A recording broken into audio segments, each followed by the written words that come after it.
of Education for November 21st, 2024. Please stand for the pledge to the flag. I pledge allegiance to the flag of the United States of America and to the republic for which it stands, one nation, under God, indivisible, with liberty and justice for all. May we have roll call? Elizabeth Doberman. Here. Mary Lee Hall. Here. Samantha Hall. Here. William Hall. Here. Jeremy Hash. Here. Jennifer Henkel. Here. Nathan Henkel. Here. James Holly. Here. Joseph Wilson. Here. All right, moving on to agenda approval. I will entertain a motion to approve the November 21st, 2024 agenda. So moved. Do I have a second? Second. Motion and a second. Any discussion? Any nays or abstentions? Hearing none, that motion carries. Moving on to item 3. We'll just do 3 minutes approval. I'll entertain a motion to approve the minutes for the October 17th, 2024 Buildings and Grounds Committee meeting, as well as the October 17th, 2024 regular board meeting, and the November 19th, 2024 Finance and Budget Committee meeting minutes. Do I have a motion? So moved. And Second. second. Motion and second. Any discussion on any of those minutes items? Any nays or abstentions? Hearing none, that motion carries. Move on to item 4.01, the student representative report. Turn it over to you, Caleb. Thank you. So it's going to be a little shorter this report. So this week is American Education Week. Student Council organized a Spirit Week with different colors for every day. Monday we wore red for the teachers and green on Tuesday for cafeteria staff. Wednesday for the bus drivers we wore yellow, pretty fitting.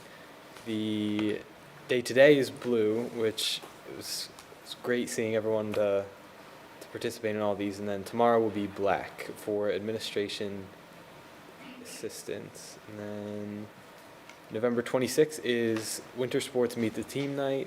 December 3rd, National Honor Society induction. And Keystone testing window is December 4th to the 18th.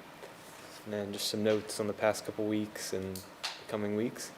We had a speaker come in to talk about mental health and dealing with loss and just general heavy topics, but it was very well received, and I've kind of sensed a lighter mood in the weeks after, so it was very, very good. I think it's a good move. And the fall play, Cheaper by the Dozen, was amazing as always, and it's a good community event, and there will be a 1-act play aimed at younger kids, younger theater goers for a January performance. I'm not quite sure of the date yet. And then there was a Coats of Friendship event on Sunday, last Sunday. It was a great opportunity to get out in the community. It was actually up in York, but still the community. And just want to thank all who volunteered, and it was an amazing event. And then the open house was great, seeing the whole building almost. And yeah, that's about it. Have a good break, everyone. Thank you. What did you say blue was for? I missed that one. Blue was for That was custodial staff. Custodial, okay. I don't know if I actually said it. Thank you. All right, moving on to item 5, recognitions and presentations. We'll start with the Southern York County School District Foundation Annual Report presented by Mr. Glenn Geiper.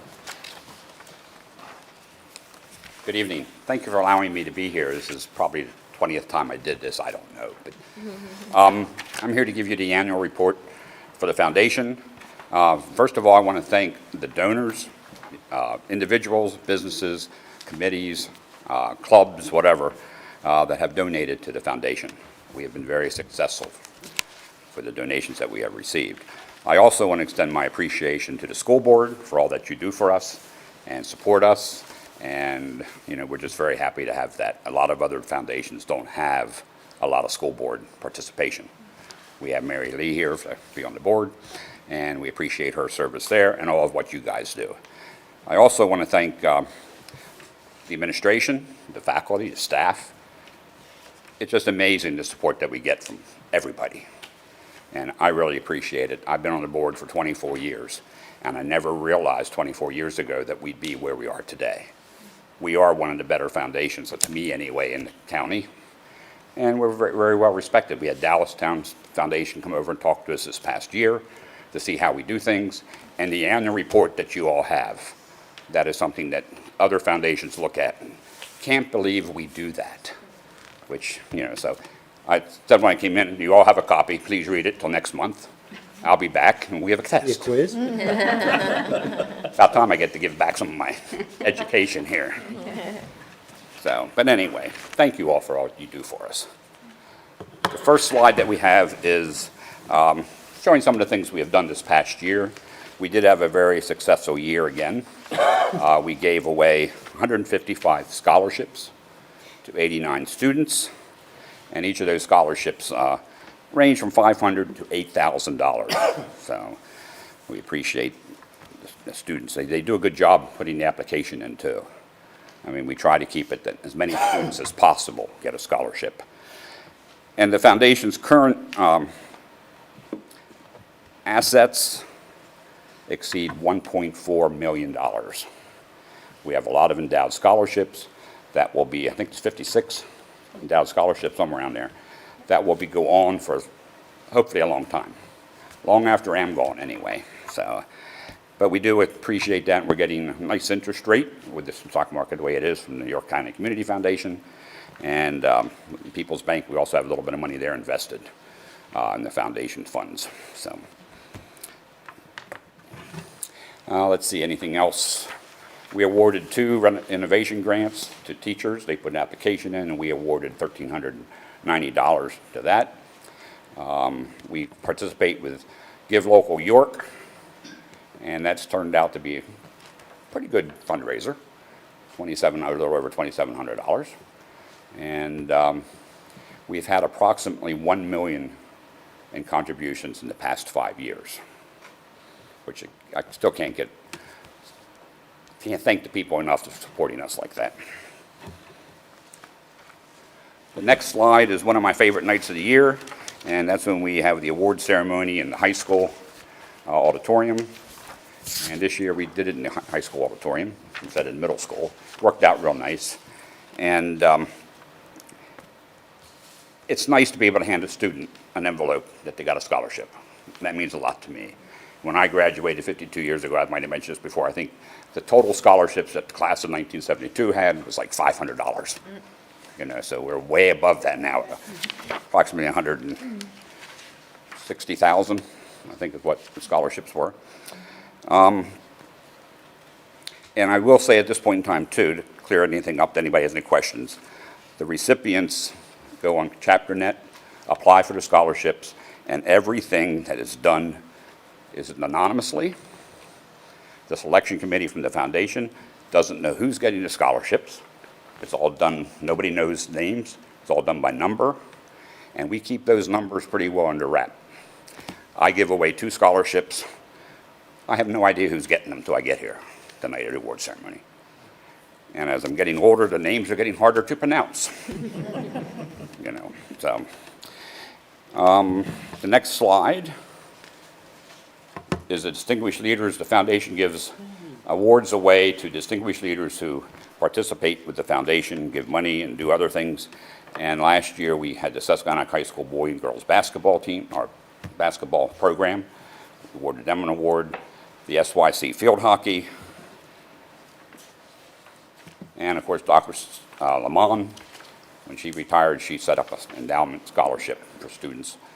And then Freedom Outdoor Design, LLC. And these are all groups that give foundation money and scholarships and have participated for many years in helping us through our things.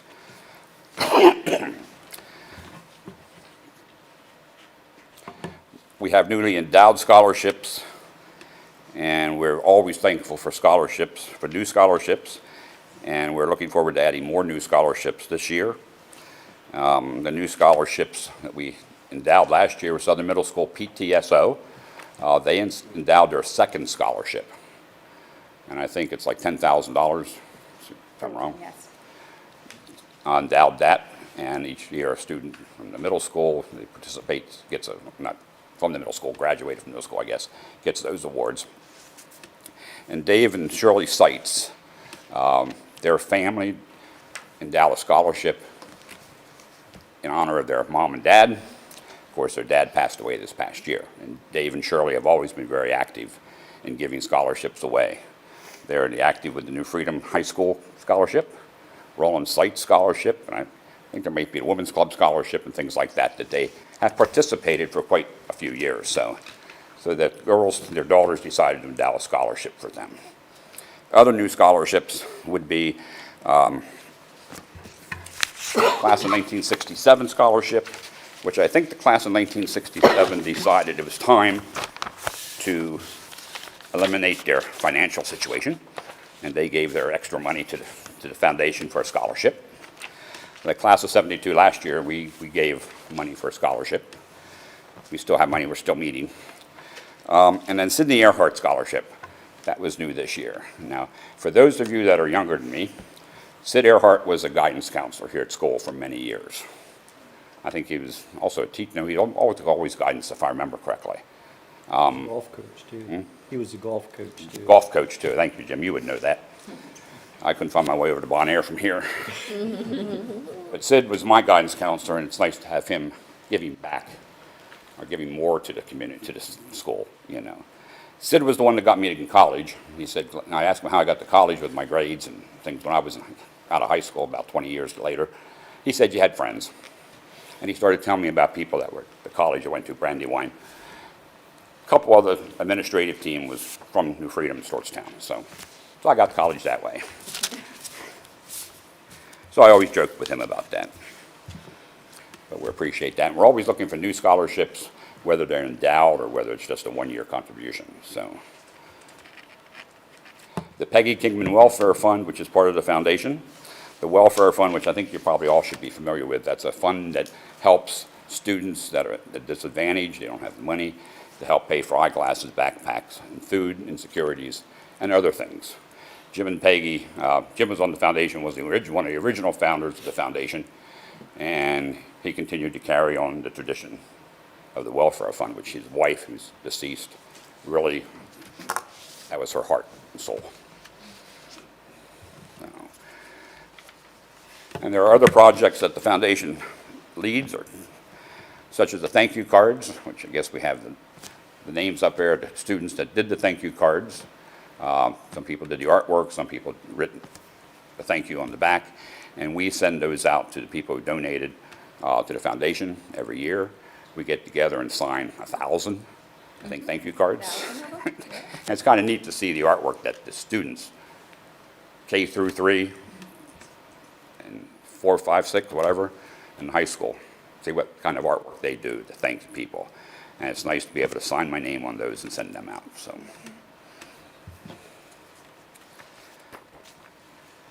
And there are other programs that we lead. The Innovation Grant programs we give away 2 this year. And what we do is the teachers put an application into the foundation to do something that will benefit their students. And we come up with, it's usually around $2,000 for two of them, right? And this year, these are this year or last year's, right? Grants. These are last year's. Last year's. And you can see the community building with Strawbees kits. I don't know, Sue, do you want to say anything about that or what they are? I have no idea. Basically, they're learning about towns and community, and they use the Strawbees kits to create their own community in the classroom. This is all new to me. My kids are out of school a long time. The Boundless Bookworms, and that's the, I guess, to get the younger kids to get involved with reading books. Am I right? That's for, yes, that's actually for our high school program, where our high school students have a preschool program. So this is for the program, for the preschool program, to have books for the high school students to work with the younger children. Since I'm not out here every day, I don't know too much about those grant programs, except when we have a meeting, we go over them, we approve them, and then I forget it. I can't remember. And lastly, because I know you guys have a busy night, I do want to thank everyone again for the support, the dedication that you provide to the foundation. If it wouldn't be for the community, that's Southern York County School District community, we would never have reached the goals that we have here. And I can't take all the credit. We have a wonderful foundation board, which the names are listed in the annual report. They are a hard-working, thinking group of people. We get together 4 or 5 times a year and take care of our business, and we get some good ideas from them. And the student representative, I'll give them a credit. We had 2 on the foundation board. And they do a wonderful job, don't they? Yes, they do. They really do. They give us insight that us old people out of school for 52 years don't know. You know, so, but anyway, I don't want to take up any more of your time. If there's any questions or comments, you can ask them now. If anybody out watching on television, I guess we're still on TV, right? Out there, if you need more information, you can contact Sue Green or visit the foundation section on the school district website. And I'm available anytime too. So thank you. Any questions? Len. Yes, thank you so much for volunteering your time for how many years? I know you said before you hear the train whistling for you to just get on and move along, but you always stay so faithful and strong in service. And you seem to know everyone inside and outside of our district. You are a wealth of information and history. Thank you so very much. You are a Oh, I blessing to appreciate this the honor. community. And I, for one, certainly don't want you to go anywhere. So can you just ignore that whistle when you hear it going by? Yeah, I will. I mean, I guess I've been on the board for 24 years. I didn't get on the first year. I guess it's the second year. And I've been president for, I guess, going on 20 years now. So we're looking for a new president. But no, it's an honor for me to be here. And you know, Susquehanna was my school, and I have deep roots here. I mean, as I said at my graduation speech, I spent 6 years in the high school. You. Now, you guys are laughing. It was a 6-year school back then. But when I said that at graduation, everybody kind of looked at me, 6 years, wow. Speaking to the graduating class, but it was 6 years. So, missed the middle school by 1 year. So anyway, and thank you for allowing me to be here. And the police were outside, so now I can go and they can escort me out. Thank you. Thank you, Mr. Redmond. All right, moving on to item 5.02, educational updates by Dr. Ruppert. Thank you, President Hickle. Good evening, school board, community. Kind of interesting this morning, getting in the car with my youngest son, and he said to me, I can't believe December is right around the corner, you know, for my 10-year-old. And I said, son, slow down. 'Cause the older you get, the faster time goes. So it's amazing that we're already here in November, and we're going to blink, and we're going to be back here again in December for another board meeting. But just got to follow along with my theme of safe, supportive, and collaborative. As a district, we completed our first round of the tabletop scenario exercises. And during our tabletop exercises, staff participating in each have an opportunity to participate in safety scenarios as a group that focus on 3 components. What are considerations based on that safety scenario? What are the options, what to do, but then more importantly, what are the next steps? And these really provide us an opportunity to practice the procedures that are established in our emergency operations plan. I want to take a moment to thank Southern Regional Police and the Pennsylvania State Police for attending and being a collaborative partner with our school district. Their visibility on our campuses and participation in our district's Parent Safety Committee and Emergency Procedures Committee is much appreciated. Under supportive, got some really cool things to share this evening. I wanted to announce and thank Ms. Jill Platts, our Social Services Coordinator. She applied for a grant for the Pennsylvania Center for Schools, Education, and Children for Youth Experiencing Homelessness. And she was awarded $2,000 to purchase items for our students that were identified as homeless. The items that she purchased included coats, book bags, and other items of clothing. She sent a picture of all the items that were purchased that we received. Dr. Bryce and I received it yesterday. We're just so thankful to have Ms. Platts always looking for additional funding to support the students and families in our community. I also want to congratulate Susquehannock High School for receiving the 2024 Advanced Placement Honorable Recognition. Susquehannock High School is one out of 87 public school districts in Pennsylvania and the only district in York County to receive this recognition. So thank you to the staff and administration for your continued dedication for finding these opportunities for our students to earn college credits and maximize college readiness. I also want to take a moment to thank the members of the district social services department, including the school counselors, social workers, and social services coordinator for their participation in the New Freedom Lions Club inaugural community health and wellness fair, which was last week. It was a huge success. And a big thank you for the New Freedom Lions Club for inviting our school district to participate. We're looking forward to the future events that they hold and continuing to push out information regarding community health and wellness. As Caleb mentioned, Susquehannock High School and the middle school hosted John Halligan, who presented Ryan's story to the student body on November 12th. Mr. Halligan's message shared the challenges his son faced prior to his own son taking his life. But Mr. Halligan challenged our students to be upstanders to bullying and be a positive in everything they do, verbally and written, with the emphasis on how social media can play a role in bullying. And congratulations going out to Tristan and Emerson Rankin for being recognized by Governor Shapiro for their nonprofit work with Coats of Friendship. We're proud of everything that they and all that support Coats of Friendship are doing for our community and beyond. Under the collaborative, I'm going to focus in on some of our music performance groups, as well as the play performance. But a huge shout out goes to two of our middle school students. Well, no, not at middle school students. We'll get to those. So Allison Knopf and Kristen Martin participated in Lebanon Valley College's Honors Orchestra at the beginning of the month. And secondly, two middle school students, Sam Eby and Alana Livingston, were selected to participate in the American Choral Directors National Conference in Dallas, Texas, in March 24. So you know what that means, Dr. Bryson? I'm going to have to chaperone. Okay, moving on. The following students were also participating in Susquehannock University's Honor Orchestra.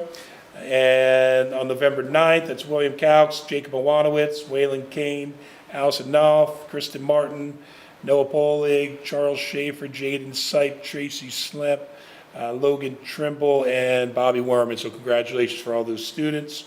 And a huge congratulations goes out to the cast and crew of the high school for Cheaper by the Dozen. Everyone on the stage and behind the scenes did an amazing job during the play previews and during the performances. So to kind of wrap things up, parents out there, please do not forget, you still have about another week to complete the PDE climate survey. Meet the Teams night was on the original calendar for November 26th, but I do want to make the change. It is December 4th for Meet the Teams night. Thanksgiving break starts on the 27th through December 2nd. We'll see everyone back here on December 5th for the reorganizational meeting. And to close it up, have a great Thanksgiving break, everybody. Or not. Choice is yours. All right, moving on to item 5.03. We'll watch the Susquehannock High School building project video.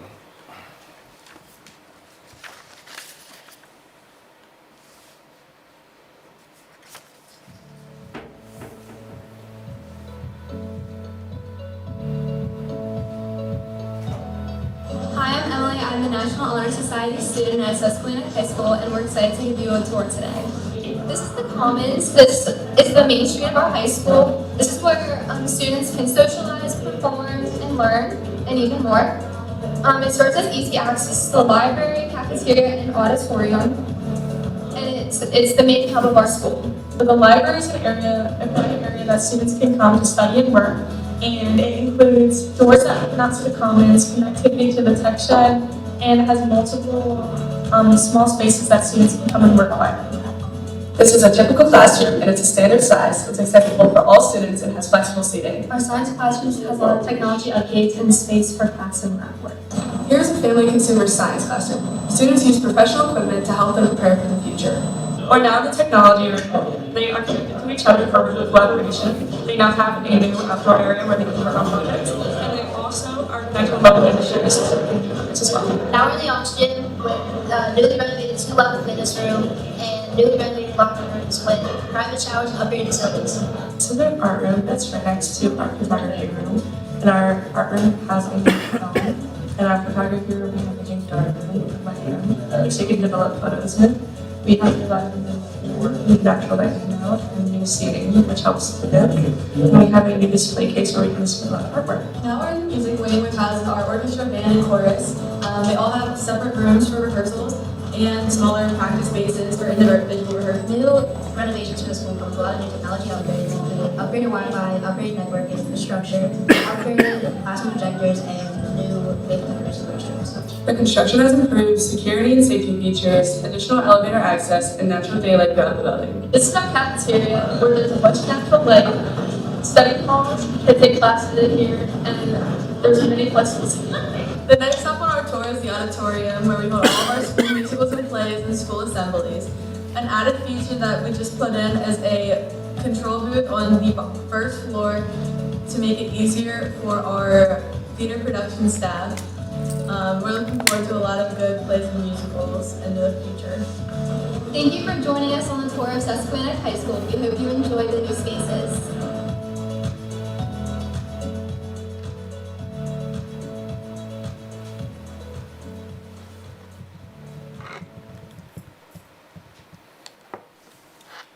All right. I'm going to take a moment to announce a few meetings that we had. We had an executive session on safety projects on Tuesday, as well as a finance and budget committee meeting that same evening. And then we had an executive session on security just before tonight's regular board meeting. All right, item 6.01, public comment. I believe we have no one signed up. Is that correct? All right. So we'll move past item 6.02 and on to the consent agenda. I'll entertain a motion to approve the consent agenda as presented. So moved. Second. All right, motion and a second. Any discussion of anything on the consent agenda? Any nays or abstentions? Hearing none, that carries. Moving on to item 8, committee report education. I will turn it over to Mrs. Hinkle. Thank you, President Hinkle. So 8.01 is quick data for high reliability schools, and I'll turn that over to Dr. Ruppert. Thank you, Mrs. Henkel. So for the school board members, this evening you have another handout of information regarding high reliability schools. This continues with our monthly endeavor of providing you an update on each of the components regarding high reliability schools. Thank you for that. And then 8.02 is a report on fall 2024 parent-teacher conferences. Dr. Ruppert. Thank you, Mrs. Henkel. So as we take a look, each year we do our conferences in the fall and within the spring. So within, as we're taking a look at our parent conferences for this year, really thankful that our parents are continuing to come in and meet with the teachers during those specified times. But more importantly, I do know that our parents are having that constant communication with teachers, as well as viewing their progress in Sapphire. So our parents are able to see the progress of how their children are doing within our schools. But those numbers, when we're taking a look at the increased numbers in some of the areas, just still provides us with an opportunity to really showcase the great things that our teachers are doing. But more importantly, keeping that door open when our parents need to ask that question about how can they better help their child in the home. So looking forward to the spring ones that'll come up in February as another opportunity for our parents to have that opportunity to touch base more individually with the teachers. Thank you so much for providing that. It's great to see it. One quick question about it. I note that some of the conferences held exceed the number of enrollment, and I see the note about that. Do we have the information on just how, because I'd like to know as a percentage, how many students are participating, or how many families have a parent participating in a student-teacher conference at least once during the year? Yeah, I think the way we collect it right now, President Henkel, is based on the amount of conferences that a teacher actually has. So if you're a third grade teacher and you have 8 conferences that show up out of 15, you're reporting that 8. Where it gets a little unique is when you get to the intermediate grades of elementary and the middle school, where there are team conferences or they're a grade level. It's reported as one conference, even though there may be 2, 3, 4, 5, or 6 individuals at that conference at that same time with the parent. They may extend the time from a 15-minute to a 30-minute, but it really cuts down. It's more efficient time for the parent meeting with a group of teachers as opposed to scheduling 6 15-minute conferences, which will last over an hour and a half, where they can narrow it down to a 15 to 30 minutes. So when you see the numbers of our middle school, where you're looking at the number of virtual or in person, and speaking specifically with the middle school, the vast majority, I don't have a percentage on that, were team conferences with, whether it's Team Prepared, Team Respect in 7th grade, or Team Integrity, Team Engaged in 8th grade. Yeah, I guess if it's easy to get, what I think, what would be useful to me is to know just how many students are at some point in the year participating in some conference. Because I'd like to know, because the students who aren't, that's sometimes the ones that are going to need maybe additional communication with the parents to say, hey, because so if that number's 5%, 10%, that might justify a different level of action to try to encourage those conferences. If it's a very low percentage, then maybe those parents just aren't going to come in. Right. But if it's 20%, maybe there's something we can do to work on And we that. still do offer the virtual option. Yeah, and I've found that. And as a parent myself, with children in another district, my wife and I, we attended all those virtually, as opposed to going to that district, to the elementary, middle school, and the high school. So we still provide that as an option and that flexibility for parents, for those that may not be able to, or be able to get in physically during that time based on their busy schedule. Yeah, and hopefully that results in a higher number than we would otherwise have. Yeah, so what I'll look for, if this is what you're thinking is, we can determine the specific number of conferences per student. Is that- Well, what I really want to know is how many students are never participating in a conference. Yeah, as a percentage, or is some sort of percentage. Is it 5, 10, 20%? Because I see here 409 conferences for 377 students. That means some students are participating in multiple conferences, which is great.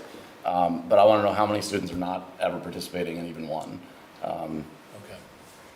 And/or their parents. If I could just say, as a parent of a high schooler that, knock on wood, does pretty well. I don't have to really worry about him. If I've got something that I need, the staff is wonderful about returning a communication with me outside of a conference timeframe. And so my personal philosophy is if my baby's doing okay, I'm going to leave him alone. I'm going to leave that open time for another parent to slip in there. So I would be one of those that you probably wouldn't see, unless there's something that I feel I need to talk about. But generally, when that happens, I'll just reach out. I'll just reach out to the teacher at that moment. I won't wait, until a conference. So Yeah, and I think throwing that out. Yeah, for me, it's not a concern that the numbers for high school are lower, because I think that's a normal effect. Yeah. I would just like to know, Or during formative years of primary. Are we missing 40%, or 40% of the elementary student? I doubt that's the case, but if it ever was, I'd be like, oh, what's going on? Because elementary school parents, I think, Those a little more formative likely to years. want to see how things are going right there at the beginning. So, yeah. Any other questions? All right, that brings us to 8.03, Keystone Testing Schedule, Winter 2024. Dr. Eppert? Thank you, Mrs. Henkel. The Keystone exams, which is the winter retakes, will be starting Susquehanna High School for the algebra, literature, and biology, starting on Tuesday, December 10th, and at Southern Middle School for algebra. Those, like I said, these are the retakes from the students that were in 7th grade last year. Those will start on Wednesday, December 11th. Any questions? All right, that brings us to 8.04. I'm going to go ahead and move to approve an affiliation agreement between Point Park University and Southern York County School District for a term of 5 years through November 2029. May I have a second, please? Second. Is there any discussion the board would like to have? I think I asked this before, but it might be useful just publicly. Sometimes I see these organizations and I don't know what the agreement's for. So, Dr. Eppert. Yeah, as you look at these affiliation agreements, this provides us to be in agreement and partnership with that university or college for us to host student teachers or those that may be doing their internships or field experiences. Perfect, thank you. Yep. Any other questions? Any nays or abstentions? Hearing none, that motion carries. That brings us to 8.05, speakers approved through the vetting process. Dr. Eppert, can you take that one? Yes, thank you, Mrs. Henkel. We do have 2 speakers that we have gone through the vetting process. The first one was the York County Children's Advocacy Center to present the Safe Touches program to 2nd grade students. And then the second one is Brad Reen to share his experience as an Army medic in Mrs. Kenny's classroom at Shrewsbury Elementary. Does the board have any questions? All right, moving on to 8.06, instructional materials approval process. Dr. Eppert. Actually, Mrs. Henkel, I'm going to turn this one over to Dr. Hughes. Dr. Hughes, want to step up? So one of the things that we wanted to do is provide for our board, but also for our teachers and our community, an understanding of how we go through the instructional materials process. So Kat, if you could pull up our video for us, please. And we are going to see for the book that you approved last in the October meeting, this is the process that we went through to get that approved.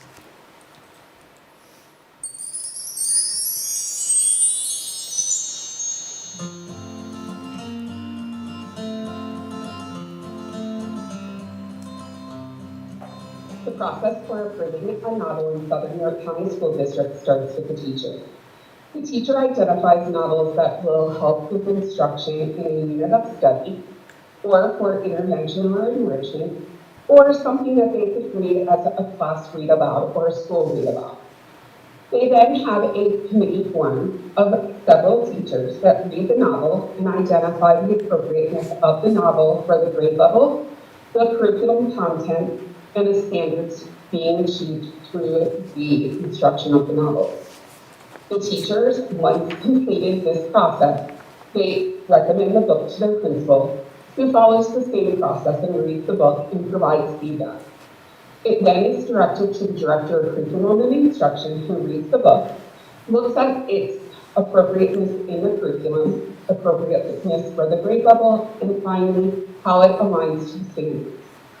If approved, it then moves to our board of directors for their approval through a board meeting. The curriculum chair is given the novel to read so that they can provide feedback during the board meeting on the novel.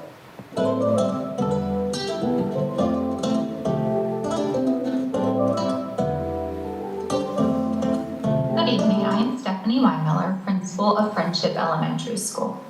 Each year, Friendship Elementary selects a book for every student, every staff member, and all Friendship families to read together. This is under the idea of one school, one book. Every student and every staff member receive a copy of the book, and over the course of several weeks, families are encouraged to read the book together and discuss things like the characters, setting, plot, etc. Here at school, students are excited about reading. They are discussing the book not only amongst the students within their class, but they are sparking conversations with students across all 7 grade levels as activities revolving around the book are incorporated throughout the school day while we are all reading the book. Participating in One School, One Book offers countless benefits for students, families, and our entire school community. Reading the same book together gets our community excited and creates lasting memories. It's an easy way for families to engage in their children's learning outside of the classroom and foster that love for reading at home as well as here at school.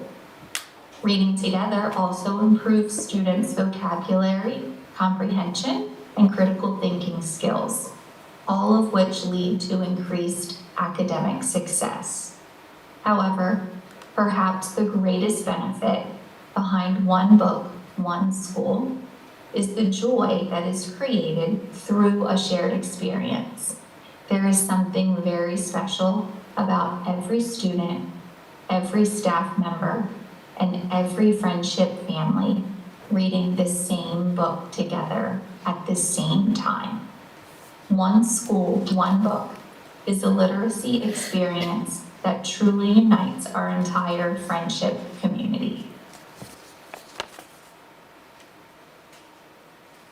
Our committee made up of various staff members ranging from K-6 classroom teachers, special content area teachers, paraprofessionals, reading specialists, and instructional specialists met at Friendship to select several texts that would be appropriate for our K-6 building to read for One Book, One School during the winter of 2025.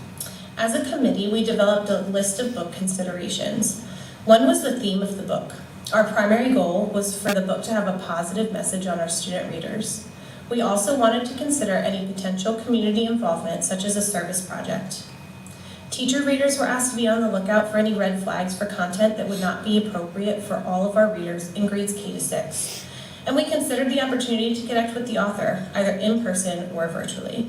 In early September, the committee met and each volunteer reader shared a summary, their thoughts, and their findings on each of the books. In order to consider different perspectives of our student readers and their families, each book was read by 2 different staff members who shared at that meeting. As a team, we discussed eliminating books that had similar themes or topics to books we had previously read for One Book, One School. And at the end of the meeting, the committee conducted a blind vote for the book that would be the best fit for the friendship community at this time. Over the summer, I read this book, Violet and Joby in the Wild. It's a really cute book about a brother and sister mouse who are living in a family's home and they get dropped off in the forest. And when they get there, they meet an older, wiser mouse who kind of takes them under his wing, so to speak.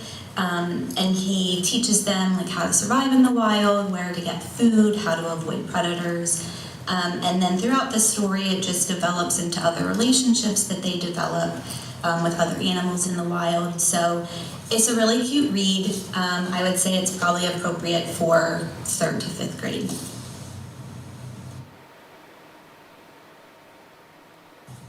My name is Carly Taylor, and this summer I had the opportunity to read Charlotte's Web by E.B. White, and this is one of my favorites that I read over the summer because it just brought back a lot of really great childhood memories that I have from reading this book as a kid, and I think this is something that would be really powerful for our families and our buildings to experience as well, because a lot of our older parents and other guardians in the older generation have also read this book before or are familiar with it. And it is such a good, engaging novel that I think our children and families would really gain a positive connection from. There's also a lot of really good themes in this book as well, including loyalty, friendship, and there are a lot of really good connections to science as well, especially with the life cycle, as well as just the agricultural business as well. So there's some social studies connections with the agriculture areas. So I would absolutely recommend that our building have the opportunity to read this at some point because it is such a strong novel. Hi, my name is Danielle Webster. I'm a second grade teacher at Friendship Elementary, and the second book that I had reviewed was Mouse and the Motorcycle, which was a really fun animal fiction story. I found several small red flags throughout the story, not as big as some of the other ones, but for example, there was several motor accidents, which wasn't terrible, but there were also some bigger things like a tail getting cut off, and some unkind language such as the words shut up. So I had not recommended this for One Book, One School just because I think that the language and the events that happens weren't quite friendly enough for our students. When reading Stuart Little and considering it for our One Book, One School book choice, I found a couple of references that were just a bit concerning when thinking of our population, one of them being a reference to drinking alcohol, which I thought might be a little distracting to the story in conversation, especially with older students. And another situation in the book where Stuart shoots a cat with a bow and arrow, which again could be a little distracting and maybe a little scary for our younger readers. Our goal is to find a book choice that can help us focus on a positive message and be appropriate for all students ages kindergarten to 6th grade.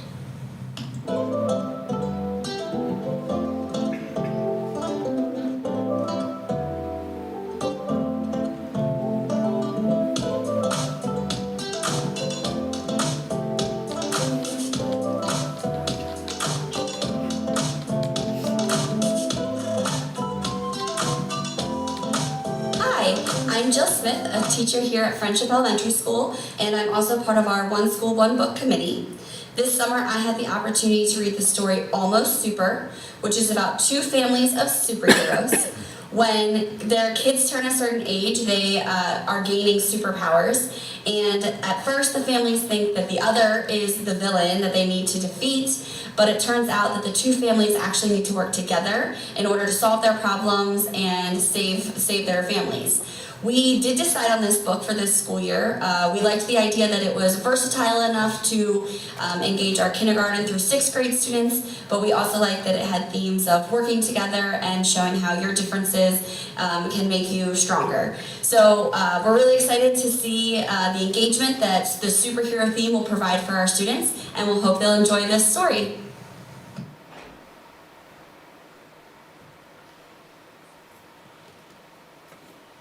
Evening. I'm Debbie Stone. I'm the assistant principal at Friendship Elementary, and once our One School, One Book, Almost Super, is approved by our school board, our next step will be to get our literacy team together to come up with a plan for implementation during the month of February, and that will include a schedule of when we will read each chapter or each couple of chapters, activities that students and families can do at home related to the chapters, activities that students will do in the classroom, and then planning for our culminating event, which is our Literacy Night on March 6th.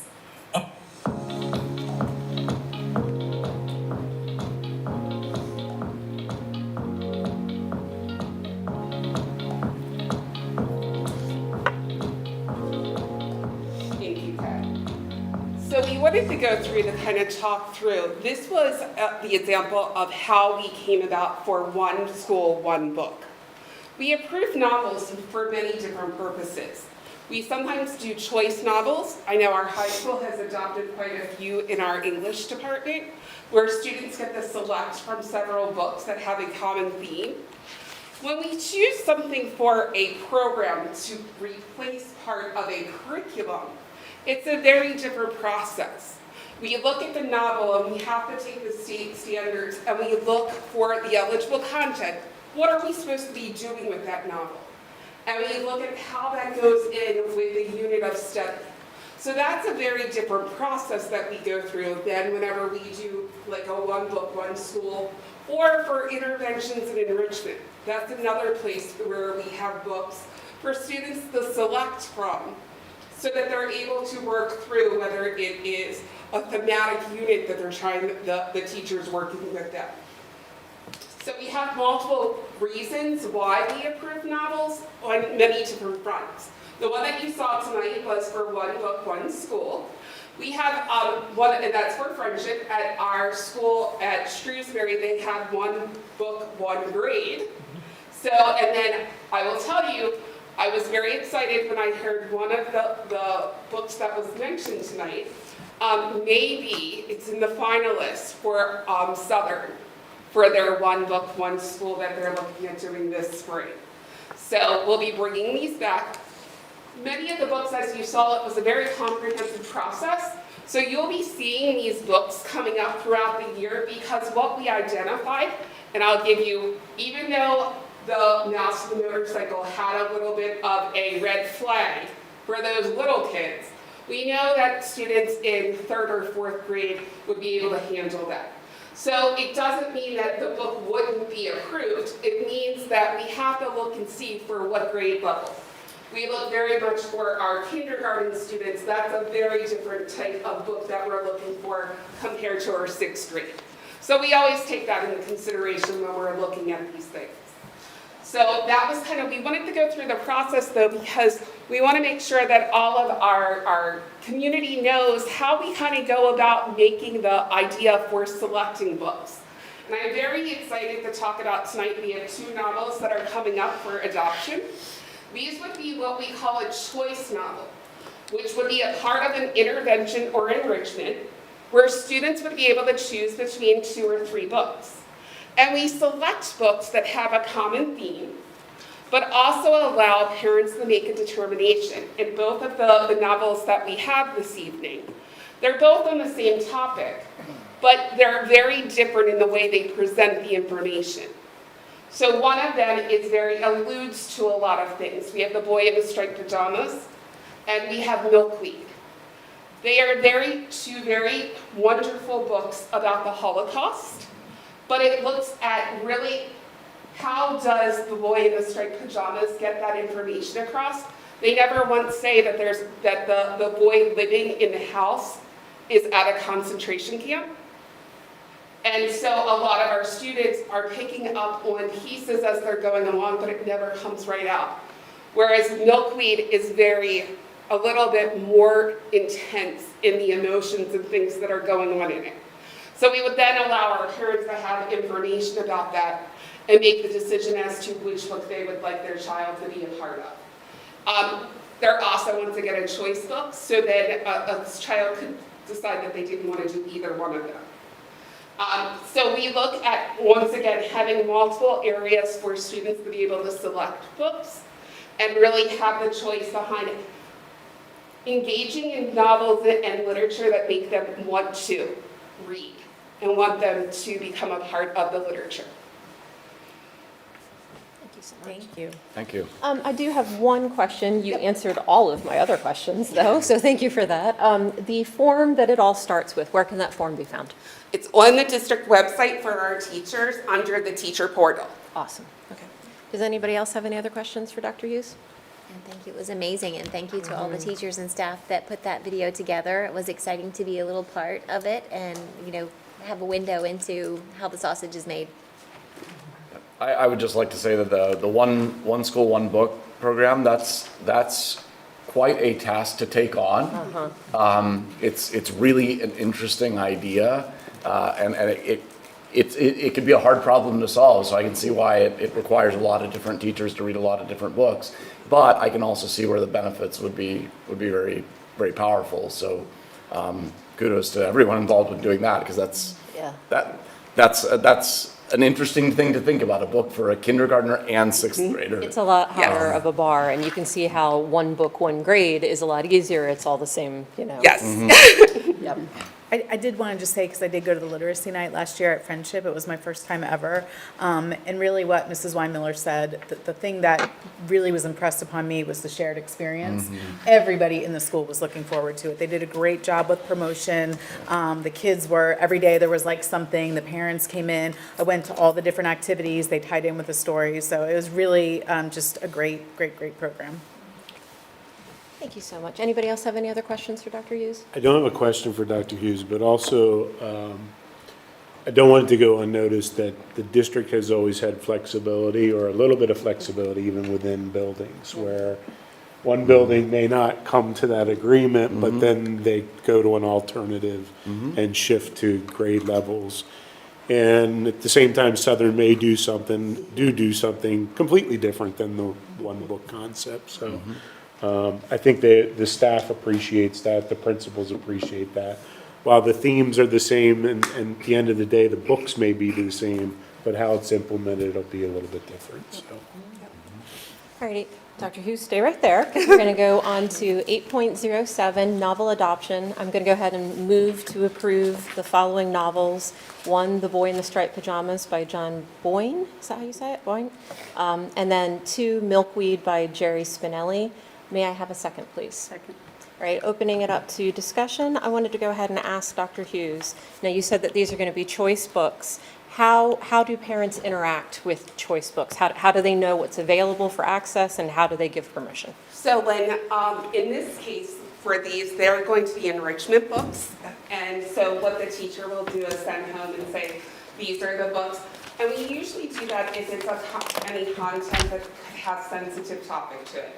And the Holocaust is a sensitive topic. So we want to make sure that our parents are aware, and then they know, and if there's a description of the books that go home, and then if they'd like to read the book, they have that opportunity as well. Okay, alrighty, excellent. And then, sorry to put you on the spot, I'm trying to recall myself. We had a parent specifically for these books reach out to the board, and then I brought them to you. Yes. Within the time of the request, it was in between the 2 board meetings, right? And so I just want to applaud Dr. Hughes, the time and the attention to talk to a parent, to get the, get concerns squared away, and then to read the curriculum, talk to other teachers, and then bring it to us. We now have 2 books that we're approving for tonight because Dr. Hughes went above and beyond out of her way. And, within the space of 30 days, we are now implementing into, provided we all vote for it, but you have my seal on it. And it was about 30 days, correct? So yeah, this is again going back to, please ask. If you don't know how things get integrated, reach out to the board. I mean, she was on it. You replied the same day. So it was incredible. And then I also wanted to go ahead and take the time, because it is a choice book. I'm not going to read the whole thing, but there's a reason. She's absolutely right that this is a choice book. It's absolutely incredible, but it is about the Holocaust. And so she was correct about The Boy in the Striped Pajamas. You could essentially read that book and not really know what it was about. Adults do, but children couldn't. But for this one, it's necessary but difficult. And so I just wanted to read a quick passage from it so that parents know what they're getting into. Funny or not, the bombs kept falling, and the winter was cold, and the people were hungry. Orphans by the thousands roamed the streets in their rags and boils, slumped in doorways, begging for food, clothing, anything. There was nothing to give them. So they starved and froze to death in the snow, their arms frozen outward, still begging. The children who lived were all scraps and eyes. This was the ghetto, where children grew down instead of up. And so it can be brutal, but I think you've pinpointed exactly right. It's grade 6 with parents' permission. So thank you so much for that, Dr. Hughes. I already got a second week to that. Okay, so does anybody have any nays or abstentions? Obviously understanding that these are choice books. No one? Okay, that motion carries. Thank you so much, Dr. Hughes. And then that brings me to, well, you're probably going to have to be here for this too. 8.08 Stage 1 Curriculum Maps is district-wide master maps. I'm going to kick that back to you, Dr. Hughes. So yes, this evening we're going to broadcast the introductory to chemistry and physics. It's our high school course. I wanted to kind of point this one out tonight that we're bringing for approval. It's a new course. And I'm really excited about this because it's in alignment with the new STEEL standards that we have from Pennsylvania Department of Education. We actually started working on this course 2 years ago. As soon as we started having information being brought forward with the new standards, we started looking at how do we start the high school process for how science will be deployed in the next couple of years. So Introductory to Chemistry and Physics is our first course. And as you can go through, our parents will be able to go to the website once board approved, and they'll be able to go into and see the map, once again seeing what the overarching pieces of the course is, and then for each unit, a unit description. And then we go down into what essential questions, what are the understandings that we really want students to take away from each one of these units. It also looks at what knowledge students will be learning, and finally what skills they'll be able to apply by the end of it. So this is our first course that we're going to be approving, asking for approval tonight. And as we go forward, if you have any questions about any of them, I'd be happy to answer.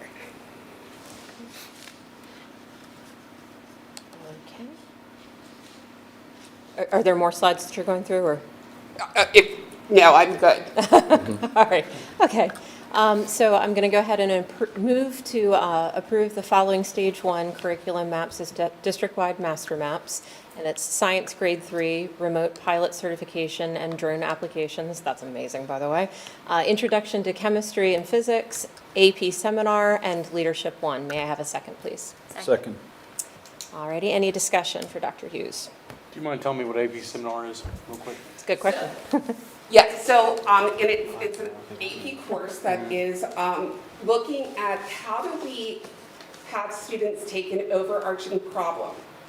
And they take and they go through and come up with looking at problem solutions to that course or to that problem that's going on.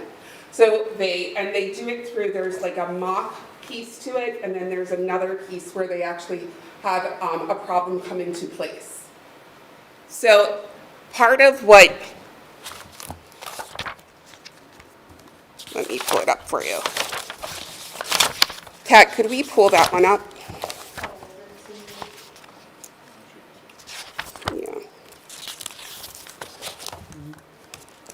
It's attached. This AP seminar map draft.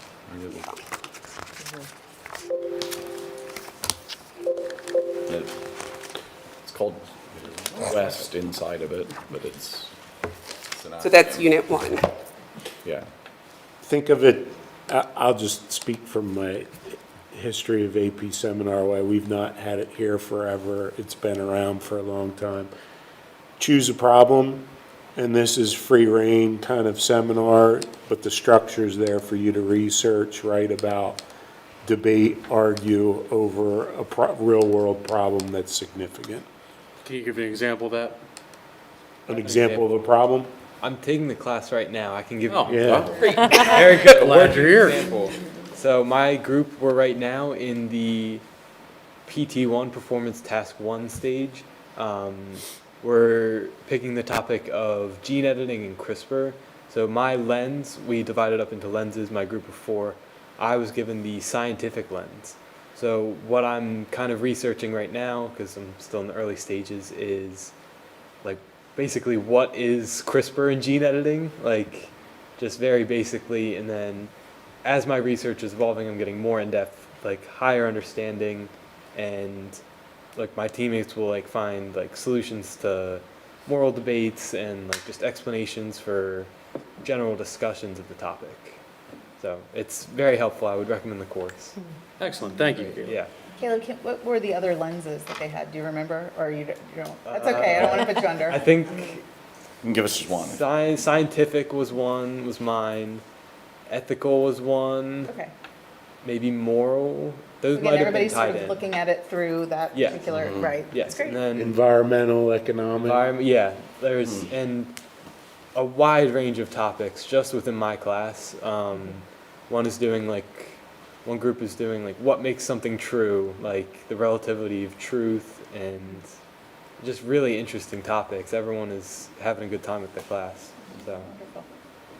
That's great, Caleb. Thank Yeah. you so much. But you didn't think you were going to be tested at a board No, I meeting. did not. Always happy to explain the class though. Thank you so much. Does anybody have any other questions?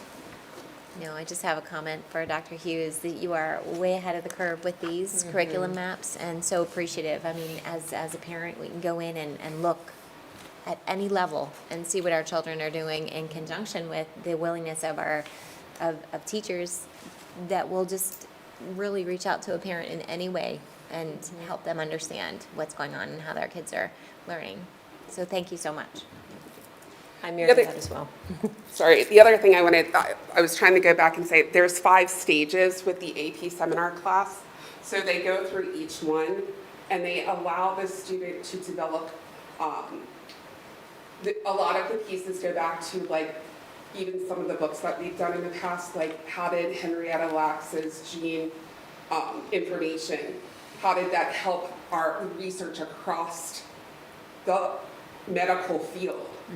So you look at those big overarching pieces, and then there's a 5-step process that they go through that kind of help them break it apart and look at it from those multiple lenses. Cool. I appreciate it. Thank you. Alrighty, are there any nays or abstentions? Hearing none, that motion carries. And then 8.09, I don't have any other items of business. Does anybody else? All right, that completes my report. Turn it over to our treasurer for the finance and budget report. Thank you, President Hinkle. First up, 9.01, our financial reports. These are our monthly reports. It includes treasurer's report, tax collector report, budget status, as well as the cafeteria report for October. I want to do a quick rundown on the balances here. General fund balance at the beginning of the month was $20,191,077.30. At the end of the month, it's $17,655,908.25. The investment accounts started the month with $33,935,207.10 and ended the month with $35,976,442.58. One other quick note is that the cafeteria report does have the feedback in there, and we're seeing the same happy, positive feedback for our cafeteria that we did previous month. Exactly the same. So that's positive. 9.02, reviews of bills payment. I'm going to make a motion to approve the bills for payment as presented. The document is here for anybody. May I have a second? Second. Any questions? Any nays or abstentions? Hearing none, motion passes. 9.03, exonerations and refunds. I'm going to make a motion to approve the exonerations and refunds as presented. May I have a second? Second. Okay, quick comment on this. This is for corrections and changes in tax assessments. Is there any other questions on this? Any nays or abstentions? Hearing none, motion passes. 9.04. I'd like to make a motion to approve the budget transfers as presented. May I have a second? Second. Any questions, comments?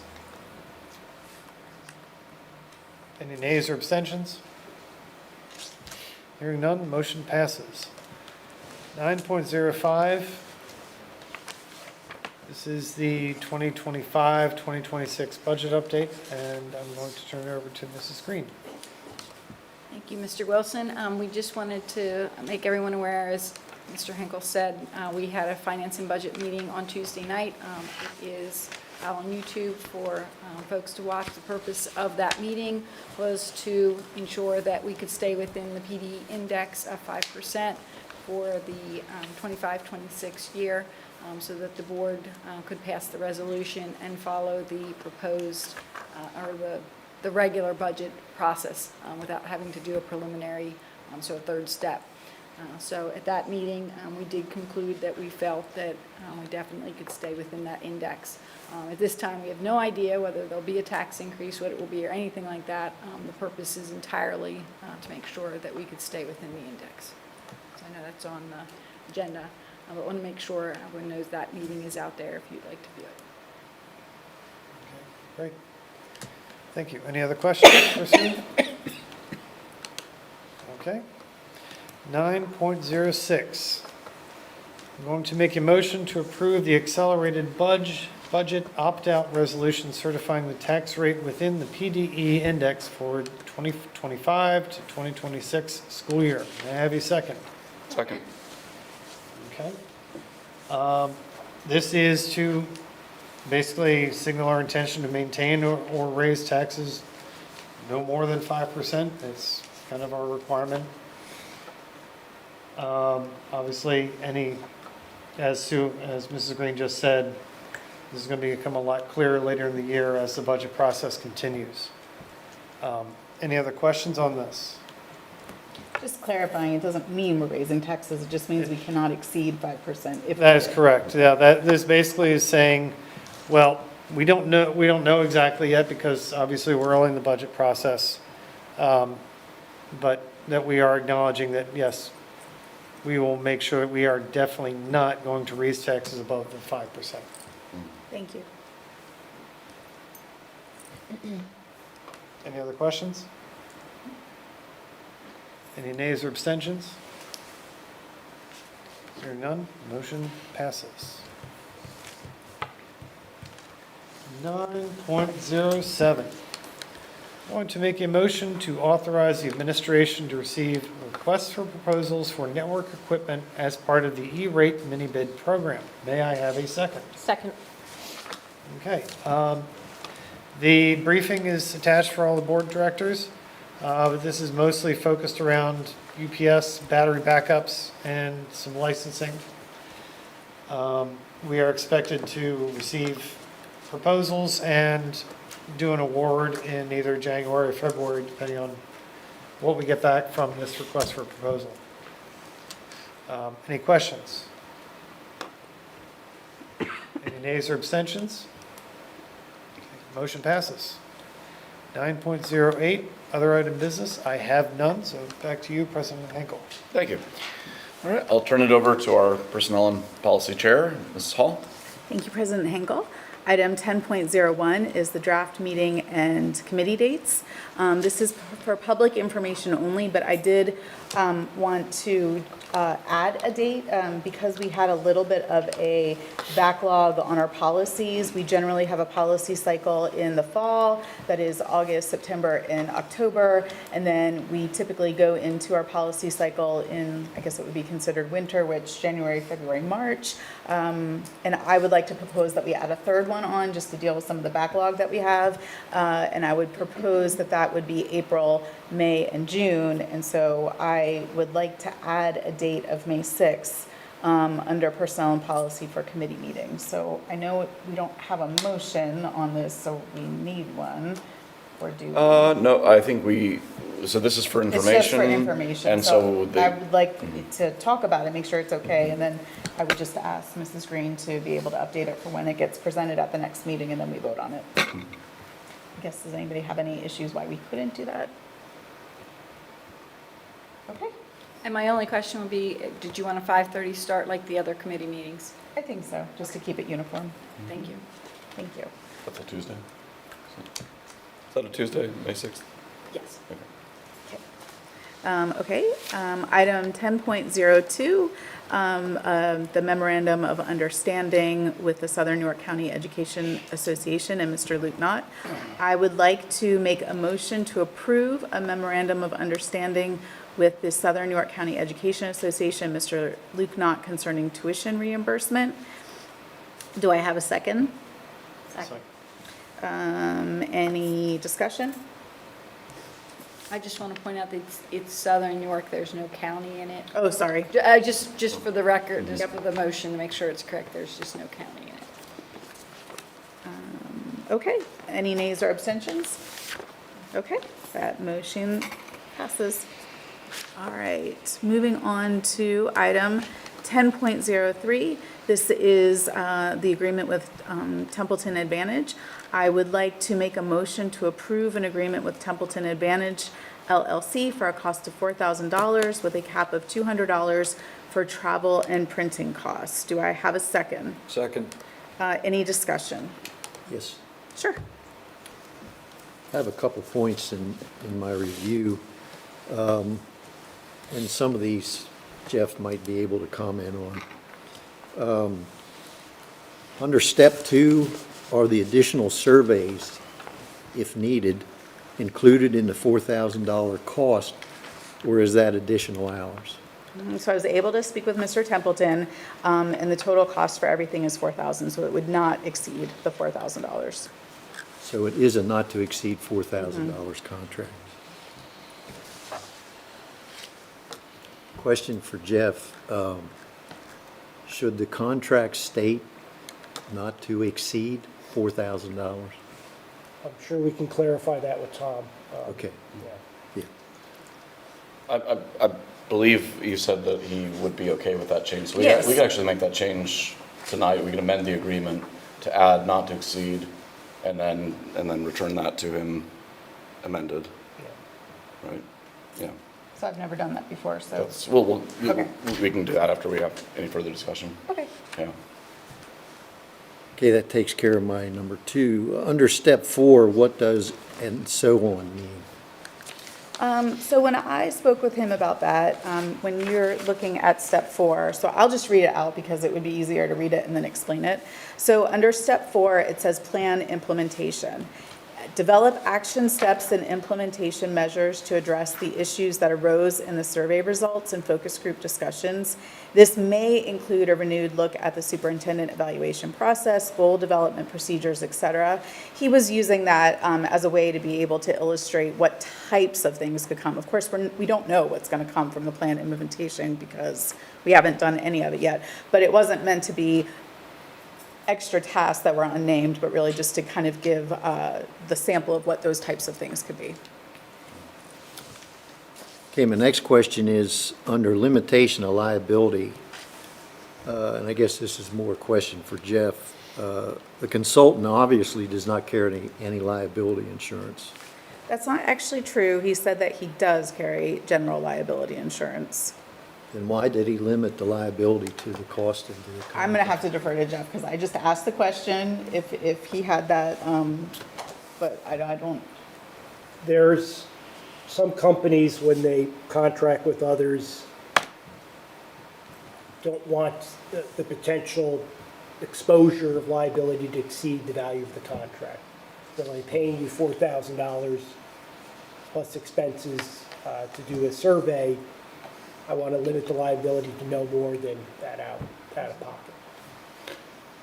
And to some extent, I mean, I can see why, because he's going to give us recommendations, but we're going to actually take those recommendations and act on them. And I can't imagine that he would want to be responsible for everything we might do in response to a recommendation. I mean, that's something we use our judgment, and as you know, this happens with all kinds of recommendations that we receive from all kinds of organizations. We receive recommendations, we act on them, and we bear the liability of how we implement those recommendations. So it seems unreasonable that he would be accepting liability for our own implementation. I mean, you can think that we had one of those with PSBA. Yeah. Not including employees in the ability to give public comment unless they were residents. So that was a recommendation that we didn't take. An additional point that he's just said that is for risk management, this project is really considered a low-risk activity.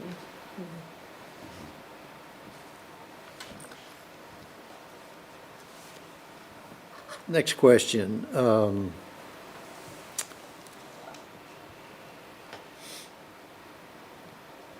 In the study, he makes the phrase, the study may not be reproduced and transmitted to parties with no involvement in this project.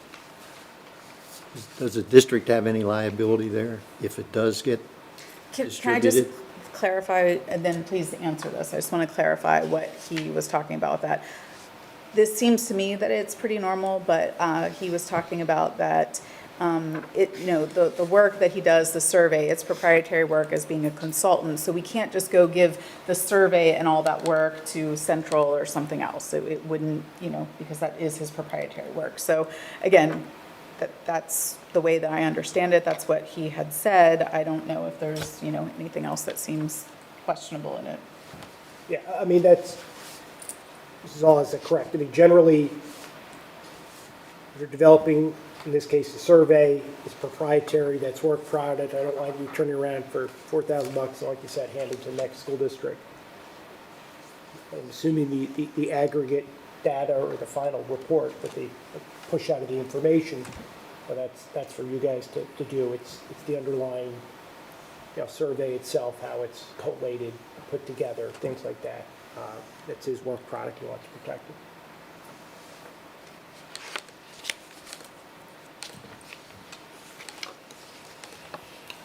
Are there any further questions?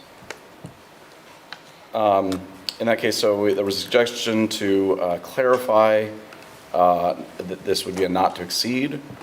So I'll move to amend under cost and fees, where it says the total cost to conduct this service is $4,000. I would add the phrase not to exceed right before the amount of $4,000. Second. All right, amendment, a motion and a second. Any discussion on the amendment?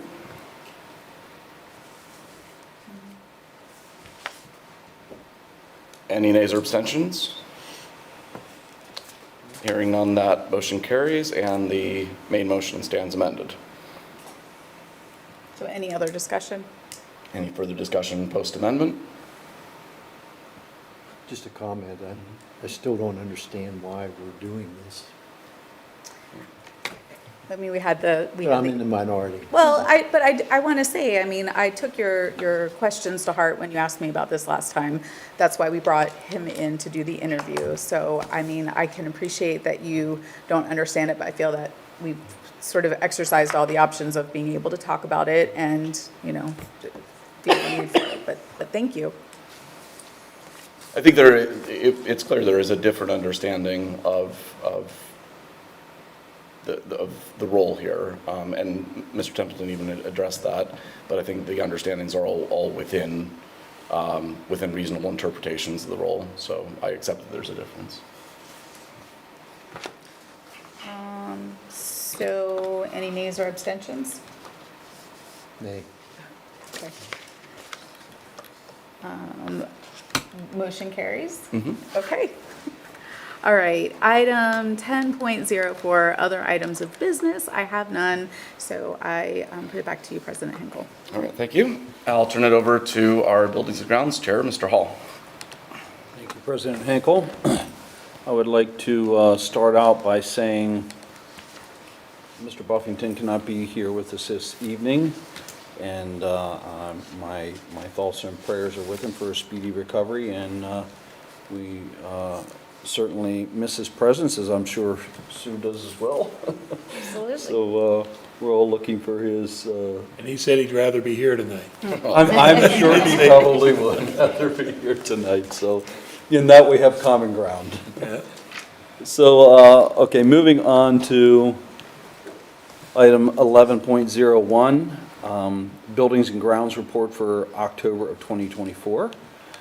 So that is there for our information, but I would like to note that if you scroll down to the undesignated project surplus, that $157,000 there, that number is going to come up a little bit later, and we'll see how that is the explanation of that number and how that will directly affect some of the things we're going to be voting on in a little bit.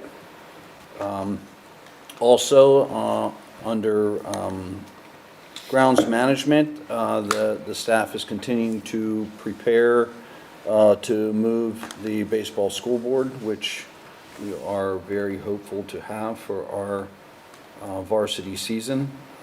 Obviously, we're one season away from that. We're just getting into winter sports, but it'll here before we know it. So I just wanted to point those things out. Also, the issue that we had with the boiler at Southern L has turned out to be a problem with a gas regulator, and those things are in process to be repaired and should be done before the beginning of December. So that's very good. So, moving on to our water test report, that is there also for our information. And moving on to 11.03, the Susquehannock High School project progress. So our timeline for the project, by the end of this month, the project should be substantially completed. There obviously will be some punch list things that are going to continue on. By the end of December, we should have the canopy standing seam metal roof, which is in the front of the school, completed. And then we will still have another 6 to 12 months to round out the contracts, you know, final occupancy, final approval, punch lists, things of that nature. But as we could all tell from the open house, we are getting very close to wrapping this up, which I'm also sure Randy will be happy to see.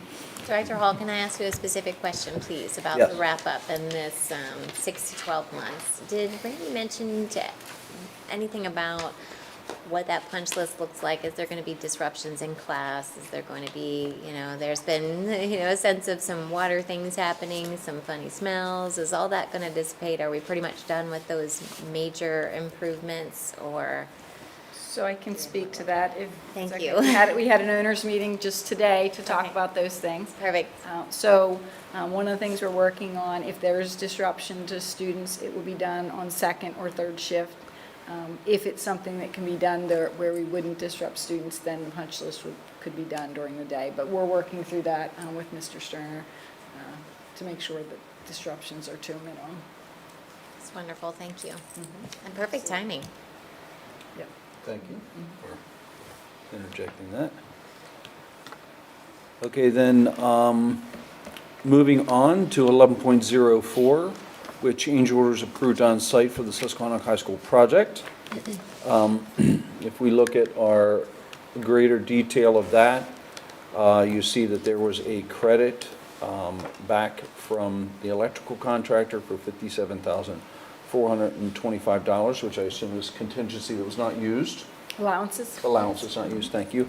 And then for EC 045, we have a $5,762 change order for moving the, some equipment to do with the fire alarm system.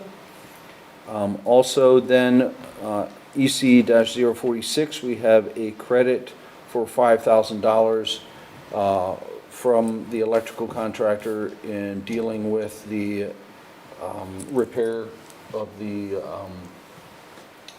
auxiliary gym floor.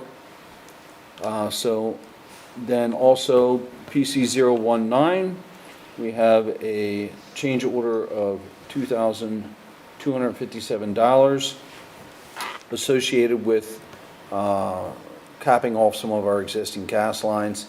And all of these things are not new. These were just some things that were hanging out there, that have been hanging out there, that are getting wrapped up as we're, you know, coming to the end. Also, we have a $732 change order to relocate an existing roof drain piping to allow for other piping underneath. And lastly, we have a change order of $1,447 to provide additional steel penetrations to install the acid waste lines for the project. So our total change order for the month was $10,198 with a credit of $62,425, with this month's change order working out to be a credit of $52,227. Okay, moving forward. So this is a motion to approve the following transfers to the Capital Reserve Fund. One, capital reserve projects totaling $2,765,000. Two, to transfer the Capital Reserve Fund totaling of $1,765,000 $700,000. So if you look at the additional information provided, you will see the breakdown of that and how that currently there is that $157,000, which I pointed out earlier. We also had the grant of $908,877. Both of those numbers would go against that capital reserve project of $2,765,000, which would then bring us to the total transfer of $1,700,000. So do I have a second? Second. Okay, do we have any discussion about this? For the sections of roof, was that the discussion that we had last time about the ongoing maintenance schedule of the different roofs that Randy was talking about? Yes. Okay. And it's multiple buildings and multiple roofs. So, yes. And I'd highlight once again the excellent work by Sue Green and her staff to get the $900,000 grant toward that roof. That's certainly a nice thing to have. Excellent. Very much. The operable partition that we're looking at there, we had that audit not too long ago. Was that coming up during that audit, was that the one that was coming up as lacking? I believe replaced? so, Yeah, yes, and right. that's the one where we have two of them. This is the first one. We're probably gonna, in the future, be doing the second one, Correct. because they're original. They've been there a long time. And we do go into that a little bit more depth a little bit later. This is just basically transferring the funds to be able to accomplish the work. Any nays or abstentions? Hearing none, the motion passes. Moving on to 11.06, a motion to approve the proposal from Beers and Hoffman for architectural design services for partial re-roofing at Southern Middle School, Susquehannock High School, Southern Elementary School for a cost not to exceed $40,023 as part of the capital improvement plan. There's also some executive content that breaks that down a little bit further. Do I have a second? Second. So this is the engineering, this is the architectural portion of being able to get the bids and all of those things to move forward and then see the roofs done across the district. Do I have any questions? Any nays or abstentions? Hearing none, motion passes. Moving on to 11.07, a motion to approve the quote in the amount of $24,999 utilizing the CoStar's contract with Modern Fold of Reading Incorporated of Topton, PA for the Southern Middle School Auditorium operable partition repair as part of the capital improvement plan. Do I have a second? Second. So this is what you were discussing earlier, Jerry. Any discussion? Just the name, Modern Fold of Reading Incorporated of Topton, PA. If they move again. They move. Maybe they were in Reading once. If they keep moving, at some point, they're just going to have to let it go. Any nays or abstentions? Hearing none, motion passes. Moving on to 11.08, a motion to approve the proposal in the amount of $78,540 utilizing the CoStar's contract with NRG Building Services of Harrisburg, PA for replacement of obsolete BAS controllers for the associated chilled water and hot water systems at Southern Middle School, Shrewsbury Elementary, and Southern Elementary, and the obsolete BAS controller for one Southern Middle School air handling unit as part of the capital improvement projects. Do I have a second? Second. So this is also something that we spent a lot of time on talking about in buildings and grounds. and that this is going to upgrade the interface between the user and the equipment. Do we have any questions? Any nays or abstentions? Hearing none, motion passes. Moving on to 11.09.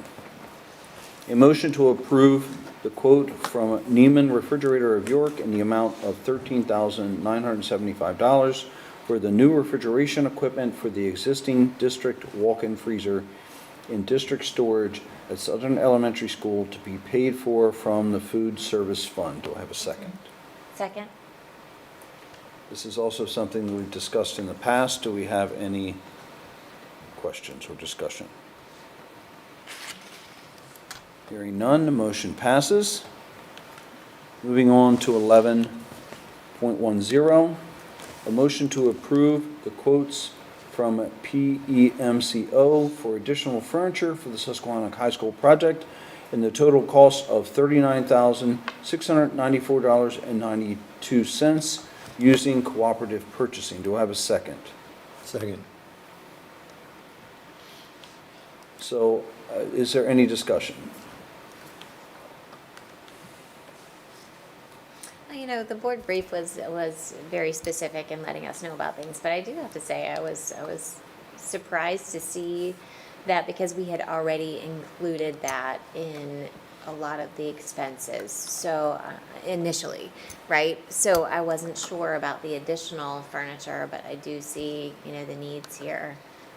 So these were pieces that we held on to, did not include, and if I misspeak, you can correct me, did not include in our initial budget, so that we could get to the end and see what that budget really looked like before we included these pieces. I would like to note that although it is essentially $40,000, I believe there's $186,000 in that budget. Well, it's a budget that includes furniture, fixtures, and equipment, and technology together. The actual furniture, fixtures, equipment alone is around a little less than this $39,000 number, so we'd have to include both those. But it's a subcategory in the budget, so they're one of the same category. And I just want to kind of piggyback on what Mr. Hall is saying. When we did the furniture, fixtures, and equipment at the beginning of the project, we had already known that we found asbestos by that point. So we knew we were not spending any dollar that we absolutely didn't have to. So again, I want to kind of reiterate that these are definitely needs, but we held back with the idea of we needed to come in within budget. So now we're bringing them back now that we're almost at the end and we feel comfortable that things have turned out good. We're just bringing them back for consideration. And thank you for openly explaining. I'm sure it helps. You know, oh my goodness, we spent this much money, but it's all included here, so thank you. And I would like to note that this is not a function of, oh, it's in the budget, we got to spend it. Because this budget has $186,639 in it. These are things that we need, that we were holding off on to see if we were going to have to live without them. And, you know, we are not just spending money because we're trying to, you know, spend all of the money in the budget. That's not what's going on in this case, and I just really want to be clear with everyone here and with the public that that's not the case in this instance. Absolutely. I also want to add, you wrote that up, there were other asks that are not on this list. So this is not everything people asked for. Like we cut it down to what we knew or felt that we needed, not everything everyone asked for. Thank you. Any other discussion? Any nays or abstentions? Hearing none, motion passes. I'm getting ahead of myself. Moving on to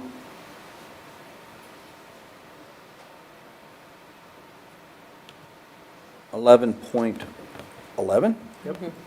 Motion to approve a proposal for the purchase and installation of pre-kindergarten playground equipment at Susquehannock High School in the amount of $14,600 using CoStar pricing through George Eli Associates Incorporated of Carlisle, Pennsylvania. Do I have a second?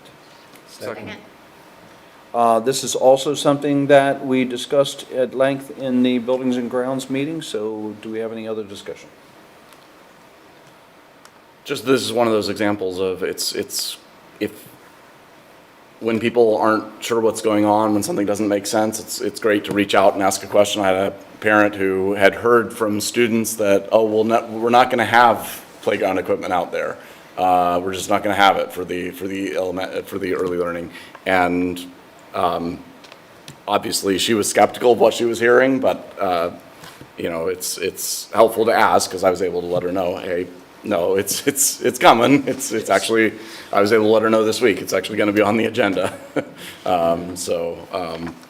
Yeah. So certainly, if you don't understand why something's not happening that you feel like should be happening, something's missing, reach out. And a lot of times the answer is it's coming. Especially when there's been a big building project. So certain things get a little bit of patience get delayed. with a giant building project going on. Yep. is acceptable. Yeah, and this is another example of we weren't going to purchase this unless we knew we had money at the end of the project. So. Right, yeah. It's definitely important to have it for the kids who are in the early learning center. Right.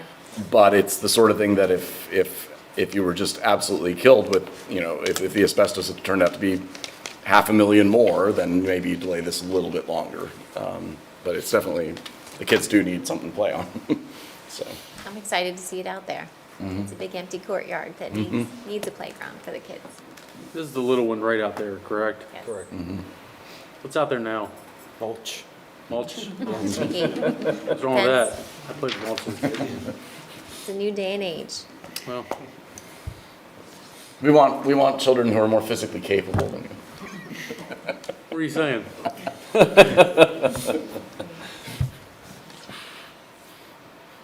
Any nays or abstentions? Hearing none, the motion passes. Moving on to 11.12, a motion to approve the quotes for industrial steam cleaning of Old Bridge, New Jersey, in the total amount of $4,850 for the annual kitchen exhaust system and hood cleaning for the district. Do I have a second? Second. Any discussion or questions?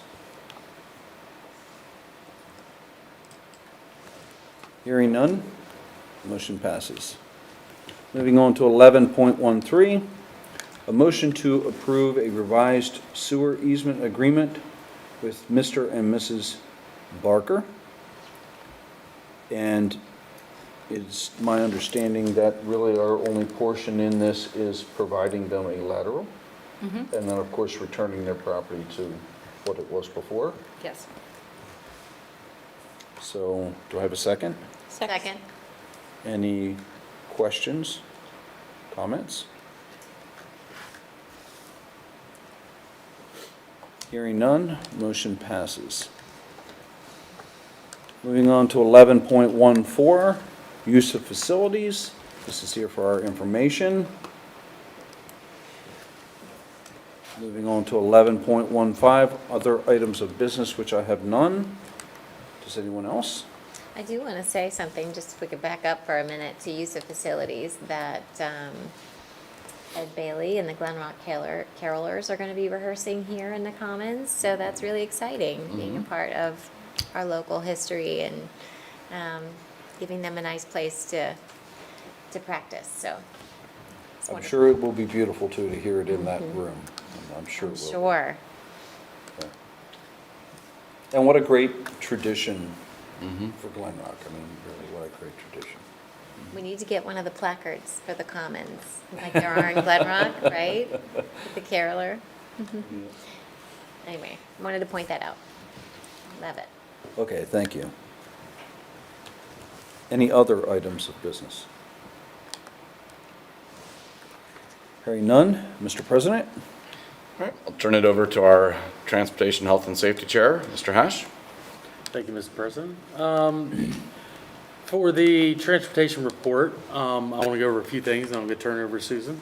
During the month of October, I know we talked about it last time, but we did welcome the new location manager, Mr. Tristan Grove. We had a chance to meet him, several of us, and he's going to be, I do believe, a pretty phenomenal part of the partnership we have with First Student. And with that, I'm going to turn it over to Susan to just briefly highlight the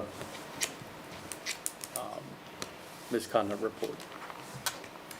So, as you know, we met with our First Student bus drivers last month and had some questions on some of the procedures and things that we're doing.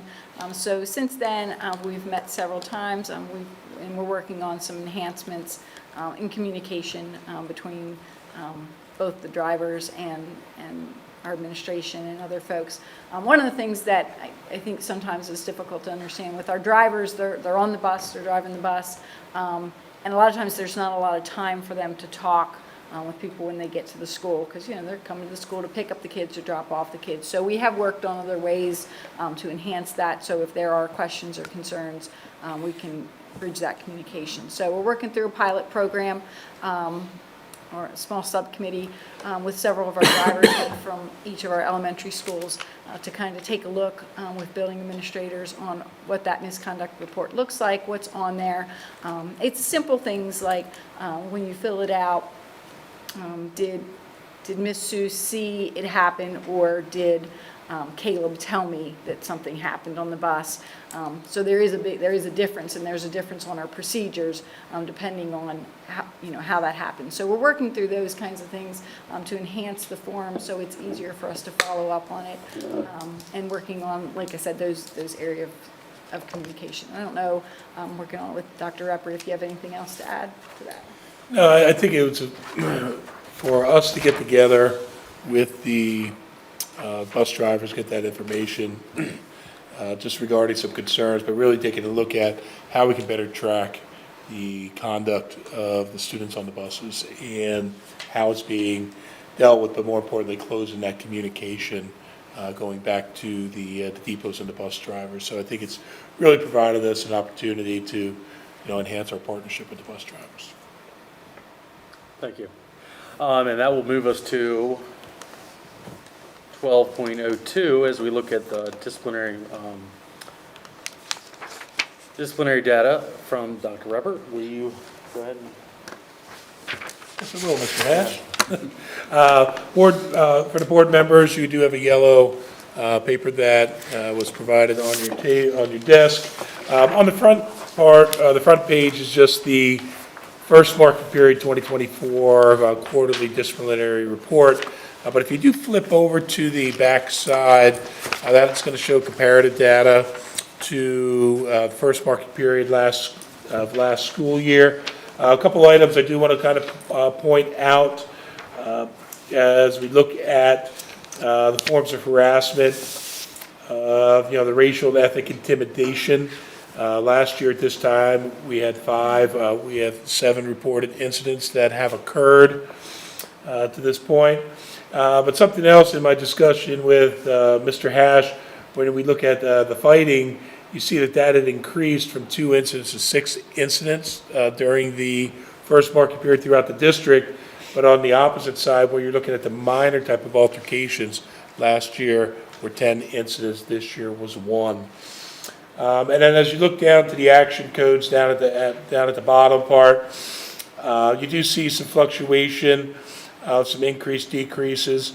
One that will to point out that the number of detentions that have been assigned for infractions through the first marking period went from 145 to 90. But when you go down a little further to the out-of-school suspensions, we've had an increase from 20 up to 50 suspensions to this point from our elementary, middle, and high school. So it just does give us an opportunity to really take a look at and track some trends regarding our student behaviors, infractions, as well as the actions as we're addressing them. And do you mind just saying why the suspensions went up? I was wondering, so I the rest of the board did. Yeah, I think as we take a look at suspensions, we have to take a look at the conduct of behaviors. So if you take a look at the class 3 violations, it could be It could be the use of tobacco. As a board, if you recall, if students were in possession of tobacco, if they didn't go through the program, the alternative program, it would be a 3-day suspension. Students that are in possession of non-tobacco products is another suspendable offense.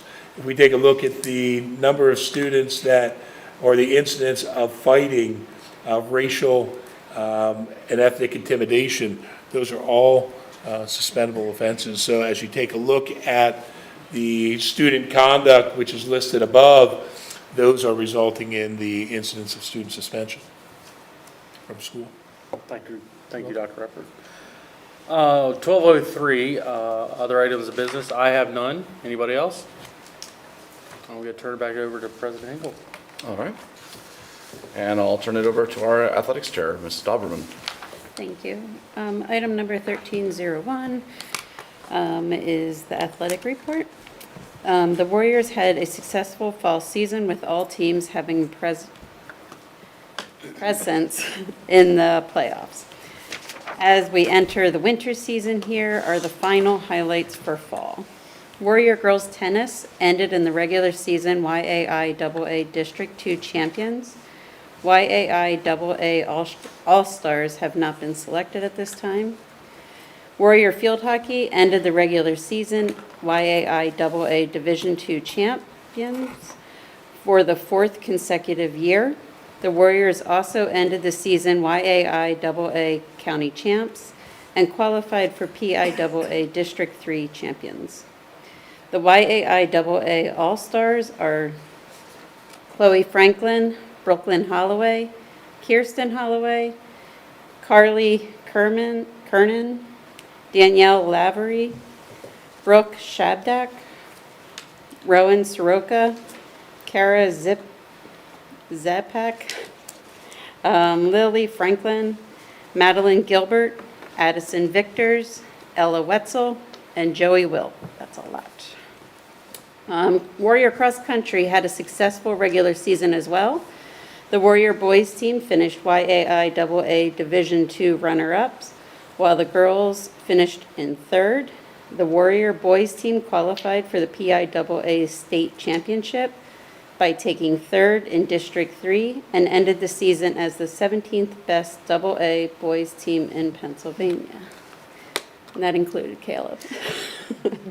The YAIAA All-Star is Ian Bucalo. Is that how you say it? It's close. Close. That's how Google told me. Warrior Girls Volleyball also finished the regular season YAIAA Division II runner-up and qualified for the PIAA Division III championships. The YAIAA All-Stars are Ariana Pacunas, Sophia, and I'm going to mess this one up, Uppis. Do you know it? I don't know if I do. Apostolov? Apostolov? Okay. Think. Lily Morton, and don't know this one either. Do you know that one? I think it's Mackenzie. Is it Mackenzie? Yeah. Mackenzie Turk. Warrior Boys Soccer also ended the regular season YAIAA Division II champions and qualified for PIAA District 3 champions. Congratulations to Coach Brett Maxwell for being named YAIAA Division II Boys Soccer Coach of the Year. And the YAIAA All-Stars are, is it Ablav? Ablav Bangora. Ablav Bangora, Bakar Jar. Ja. I should have you just say these. Nate Fairbairn, Ryan Beckert, Evan Glantz, and Brady Durkosh. Warrior Girls Soccer finished the regular season YAIAA Division II runner-up and qualified for the PIAA District 3 championships. YAIAA All-Stars are Neem Fanning, Alana Snyder, Emily Walker, Maddie Bartlett, Hayden Murdoch, and Joanna, I don't know, Bissett. I'm horrible at pronouncing names, I apologize. Warrior football ended the season reaching out and reaching the PIAA District 3 championships for the first time since 2017. YAIAA All-Stars are Joel Fuller, Dawson Zorpa, Ben Lippy, Alan Jones, Josh Bakunis, Gabe Klaba, and Trevor Odegar. And that brings me to 1302, other items of business. I have none. Thank you. Moving on to item 14, other business. I have no other business. Anyone else? All right, 15.01, Legislative Council, Mrs. Hall.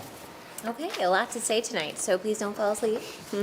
As Dr. Reppert mentioned so gleefully earlier, our own Susquehannock Jr. Tristan Friedman Rankin has been recognized by Governor Shapiro for his development and amazing service to those in need with Coats of Friendship. Congratulations to Tristan for such wonderful recognition. I can certainly speak on the behalf of the board when we say thank you for your heart of service and blessing to those around you. Very well deserved and appreciated, and we look forward to honoring you as the board celebrates this achievement with you.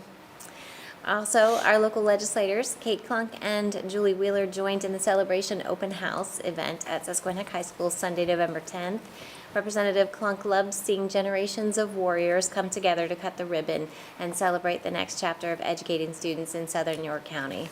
She expressed her heartfelt gratitude for the entire SYCSD community who made this tremendous renovation project possible. Also, how about celebrating Christmas in Glen Rock? Glen Rock Borough Council organized for the very first time an outdoor Christmas in Glen Rock celebration. So this is going to be the entire weekend after Thanksgiving. There'll be vendors offering unique and interesting gifts for purchase, carnival games, special Glen Rock ornaments, along with food and fun. So I'm sure we'll see Mr. Geipel out there, among other people. So come out and support local, enjoy fellowship with those familiar faces that we know and love in the district.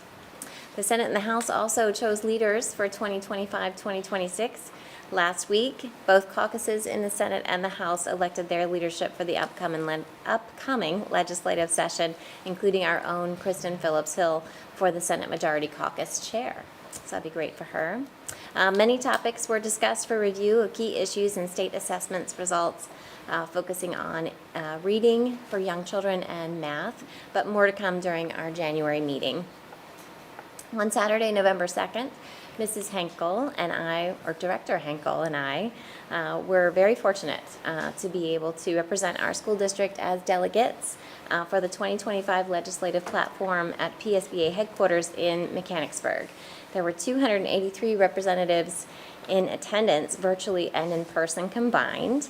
The legislative platform outlines priority concerns the Pennsylvania School Board Association will advocate for in the Capitol at Harrisburg this next year.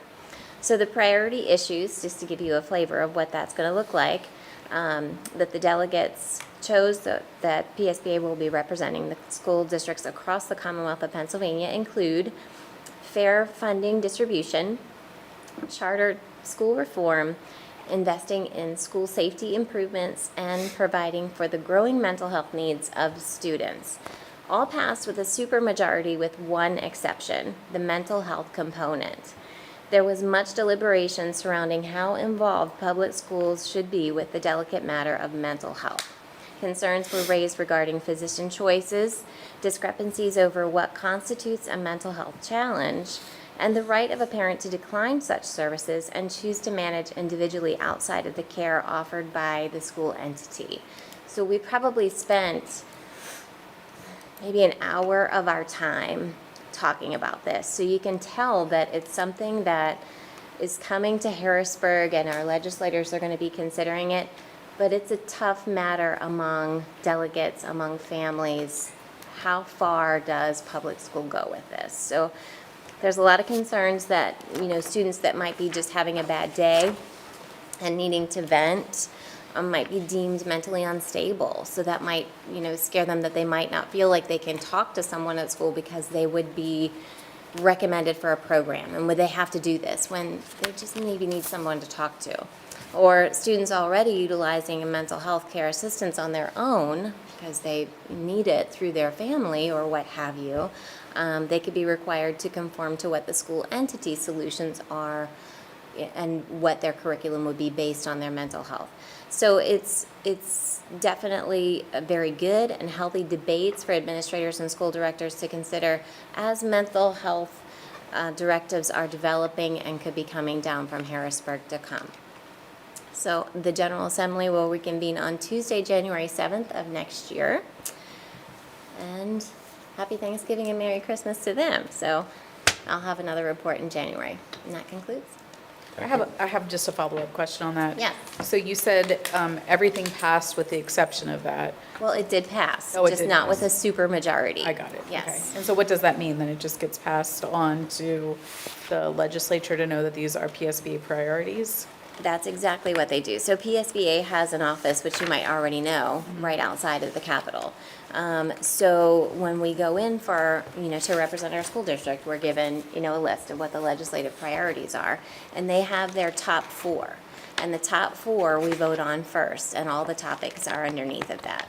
So the first 3, passed with flying colors, well over 200 out of the 283. Okay. The directive regarding mental health didn't even get to 180.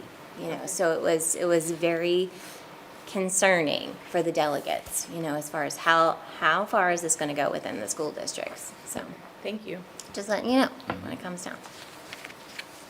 Any other questions? Thank you. Mhm. All right, 15.02, York County School of Technology, Mrs. Doberman. The only thing I have to update is that they are discussing the 25-26 budget proposal. The current budget proposal contains a 2.6% increase. The JOC discussed adding multiple buses for the 2025-26 school year, which is, there are multiple options that they're trying to figure out. The average bus ride for some of the children or students are over an hour. And they want to try to bring it down to that there is the maximum of 60 to 75 minutes spent on a bus. I think some kids were there on buses for 2 hours to get there. So they're looking at trying to increase the buses. They're coming from all over York, so it's very difficult. And they were also awarded the public school facility grant to replace their HVAC units and the school's original boiler. And that's all I have. Thank you. 15.03, LIU 12. I had nothing to report. All right. 15.04, York Adams Tax Bureau. Nothing to report. 15.05, Southern York County School District Foundation. Mrs. Hall. All right, great, thank you. So the foundation report is always super fun because it's 100% good news all of the time. So tonight, Susquehannock hosted the Dollars for Scholars workshop, assisting eligible students with a step-by-step how-to apply for scholarship details. I hope every student planning to apply popped in for that helpful tutorial. Always a good idea. Scholarship submissions for the class of 2025 will be open January 3rd to February 3rd. So be sure to create your logins, all the students out there, for ChapterNet ahead of time. Make sure your parents have filled out the financial information and you have permission online to be able to apply for those scholarships. And the rest is up to you. So please make sure you apply. Search for the matching scholarships and click apply to all the ones that match you. And then all the best of luck to you. We definitely want to see as many as possible get awarded these scholarships in May during the celebration event. The Foundation Thank You Card Contest Committee welcomed over 300 artwork and written entries for our donors. All young artists have been recognized for their participation and contribution to this worthy cause. The thank you card winners are grades K through 3, Margot Reinhardt, Natalie Keys, Charlotte Miller, Izzy Cook, Scarlett Poole, and Callie Stackhouse. Grades 4 through 6 were Gia Marzullo, Adelaide Parr, Jace Chilcote, Lyra Reinhardt, and Kinley Mackey. And then in grade 12, Ileana Burrell, and Allison Bergman. And I surely hope I'm saying Ileana's last name correctly. And these are the artwork winners. I'm going to pass it along so you can all see and pick your favorites. I love them all. So I'll start off with you, Jeremy. So, congratulations to all those winners. The administration and foundation directors have been busily sending cards, as Glenn Geipel told us, in his initial presentation, to scholarship donors this week. And I can say from experience that it was a joy to share the gratitude, those written comments that they had in conjunction with these cards. They were super grateful and personal. And I can't imagine, how welcome that's going to be in the mail for all of our donors. So thank you for taking the time to create such beautiful expressions of thankfulness for the foundation to share with all of our donors. It's a pleasure to write our names on it, just like Mr. Geipel said, and send them on out.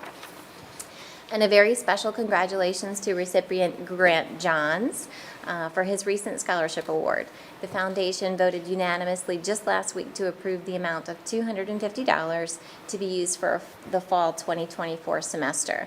He was awarded the Stephen E. Kemp Memorial Scholarship, which is given in memory of the 2008 Susquehanna graduate. So this scholarship has benefited many students participating in dual enrollment with Penn State York since 2011. So congratulations to Grant Johns for receiving that. The foundation directors will meet again in January, and the exciting topic of conversation will be the Battle of the Buildings, which will be held on Wednesday, February 19th, and of course is a wonderful fundraiser for scholarship awards. So mark your calendars. We hope to see you there and bring plenty of money. Thank you. That concludes my report. Thank you, Mrs. Hall. All right, moving on to 15.06, other items of business. I have none. Anyone else? Hearing none, moving on to 16.01. Student activities report for October 2024 is attached for your information. Is there anything we need to highlight? I don't think so in this one. Yep. 16.02, resignations and retirements. You see we have 3 there for your information.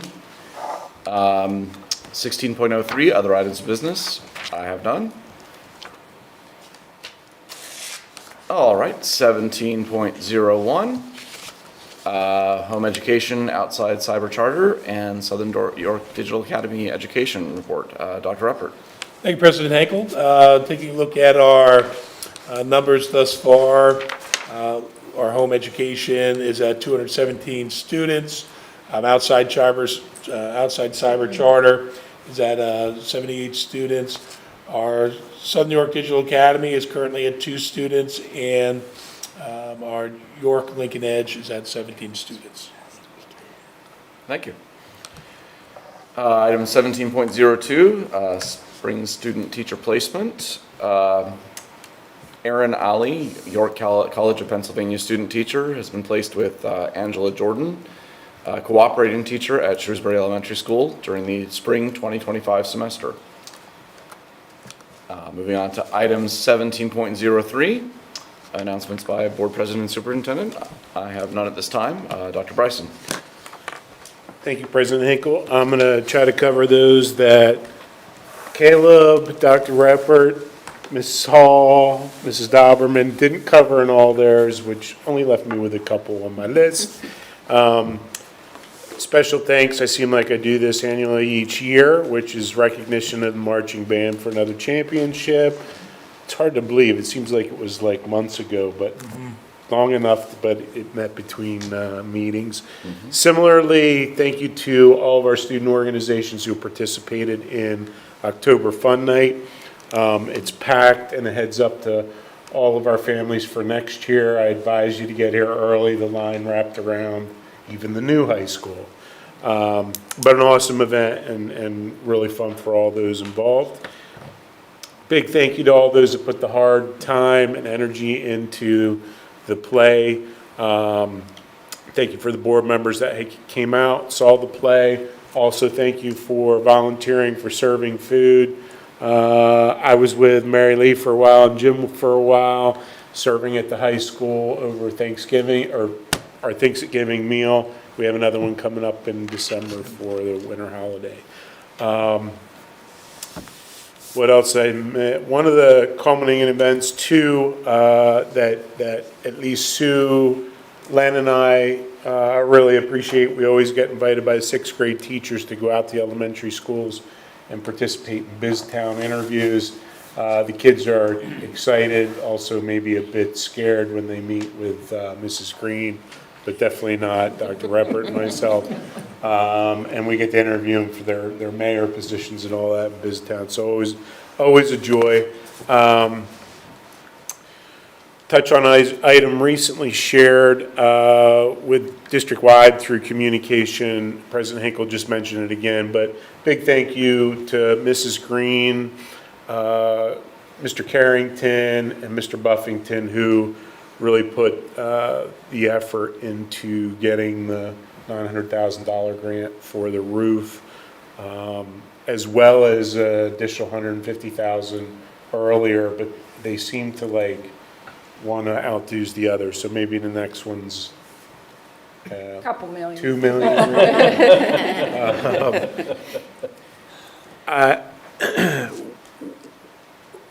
We're preparing here now to officially wrap up American Education Week, and I know Dr. Reppert touched on all the parent-teacher conferences that were attended, and those are exceptional numbers, by the way. Just thinking historically, we've got really good participation from our parents. And if you travel around to our buildings this week, you'll also see a lot of parents in buildings for just regular classroom visitations. And that looks different than maybe it did 10 years ago. We don't necessarily bring in the whole building of parents at the same time. We'll do it by grade levels, and we'll do different activities and that type of thing. So thank you for all the parents. If at all possible, please don't park in the newly done grass and landscape. Just saying.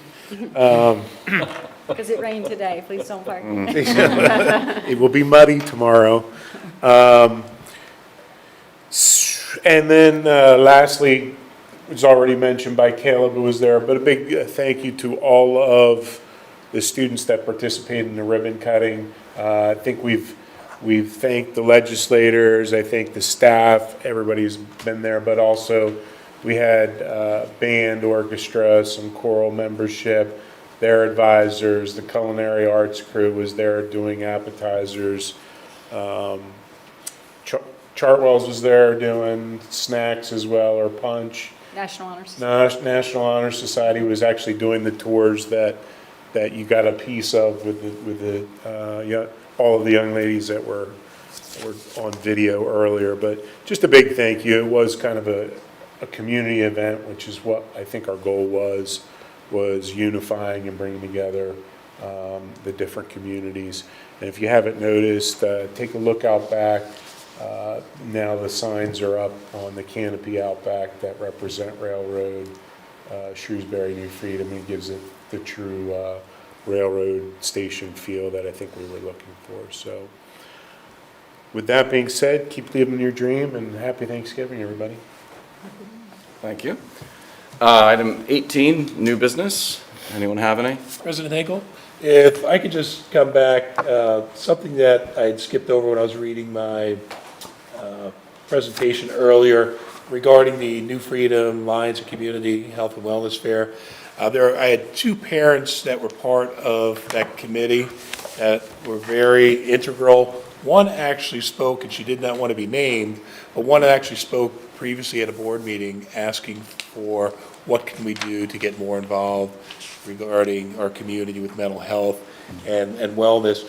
So as I was reading back over and I saw that I skipped that sentence there, but we did have parents that were part of that organization and were with us during that presentation. So those, I know who you are, thank you.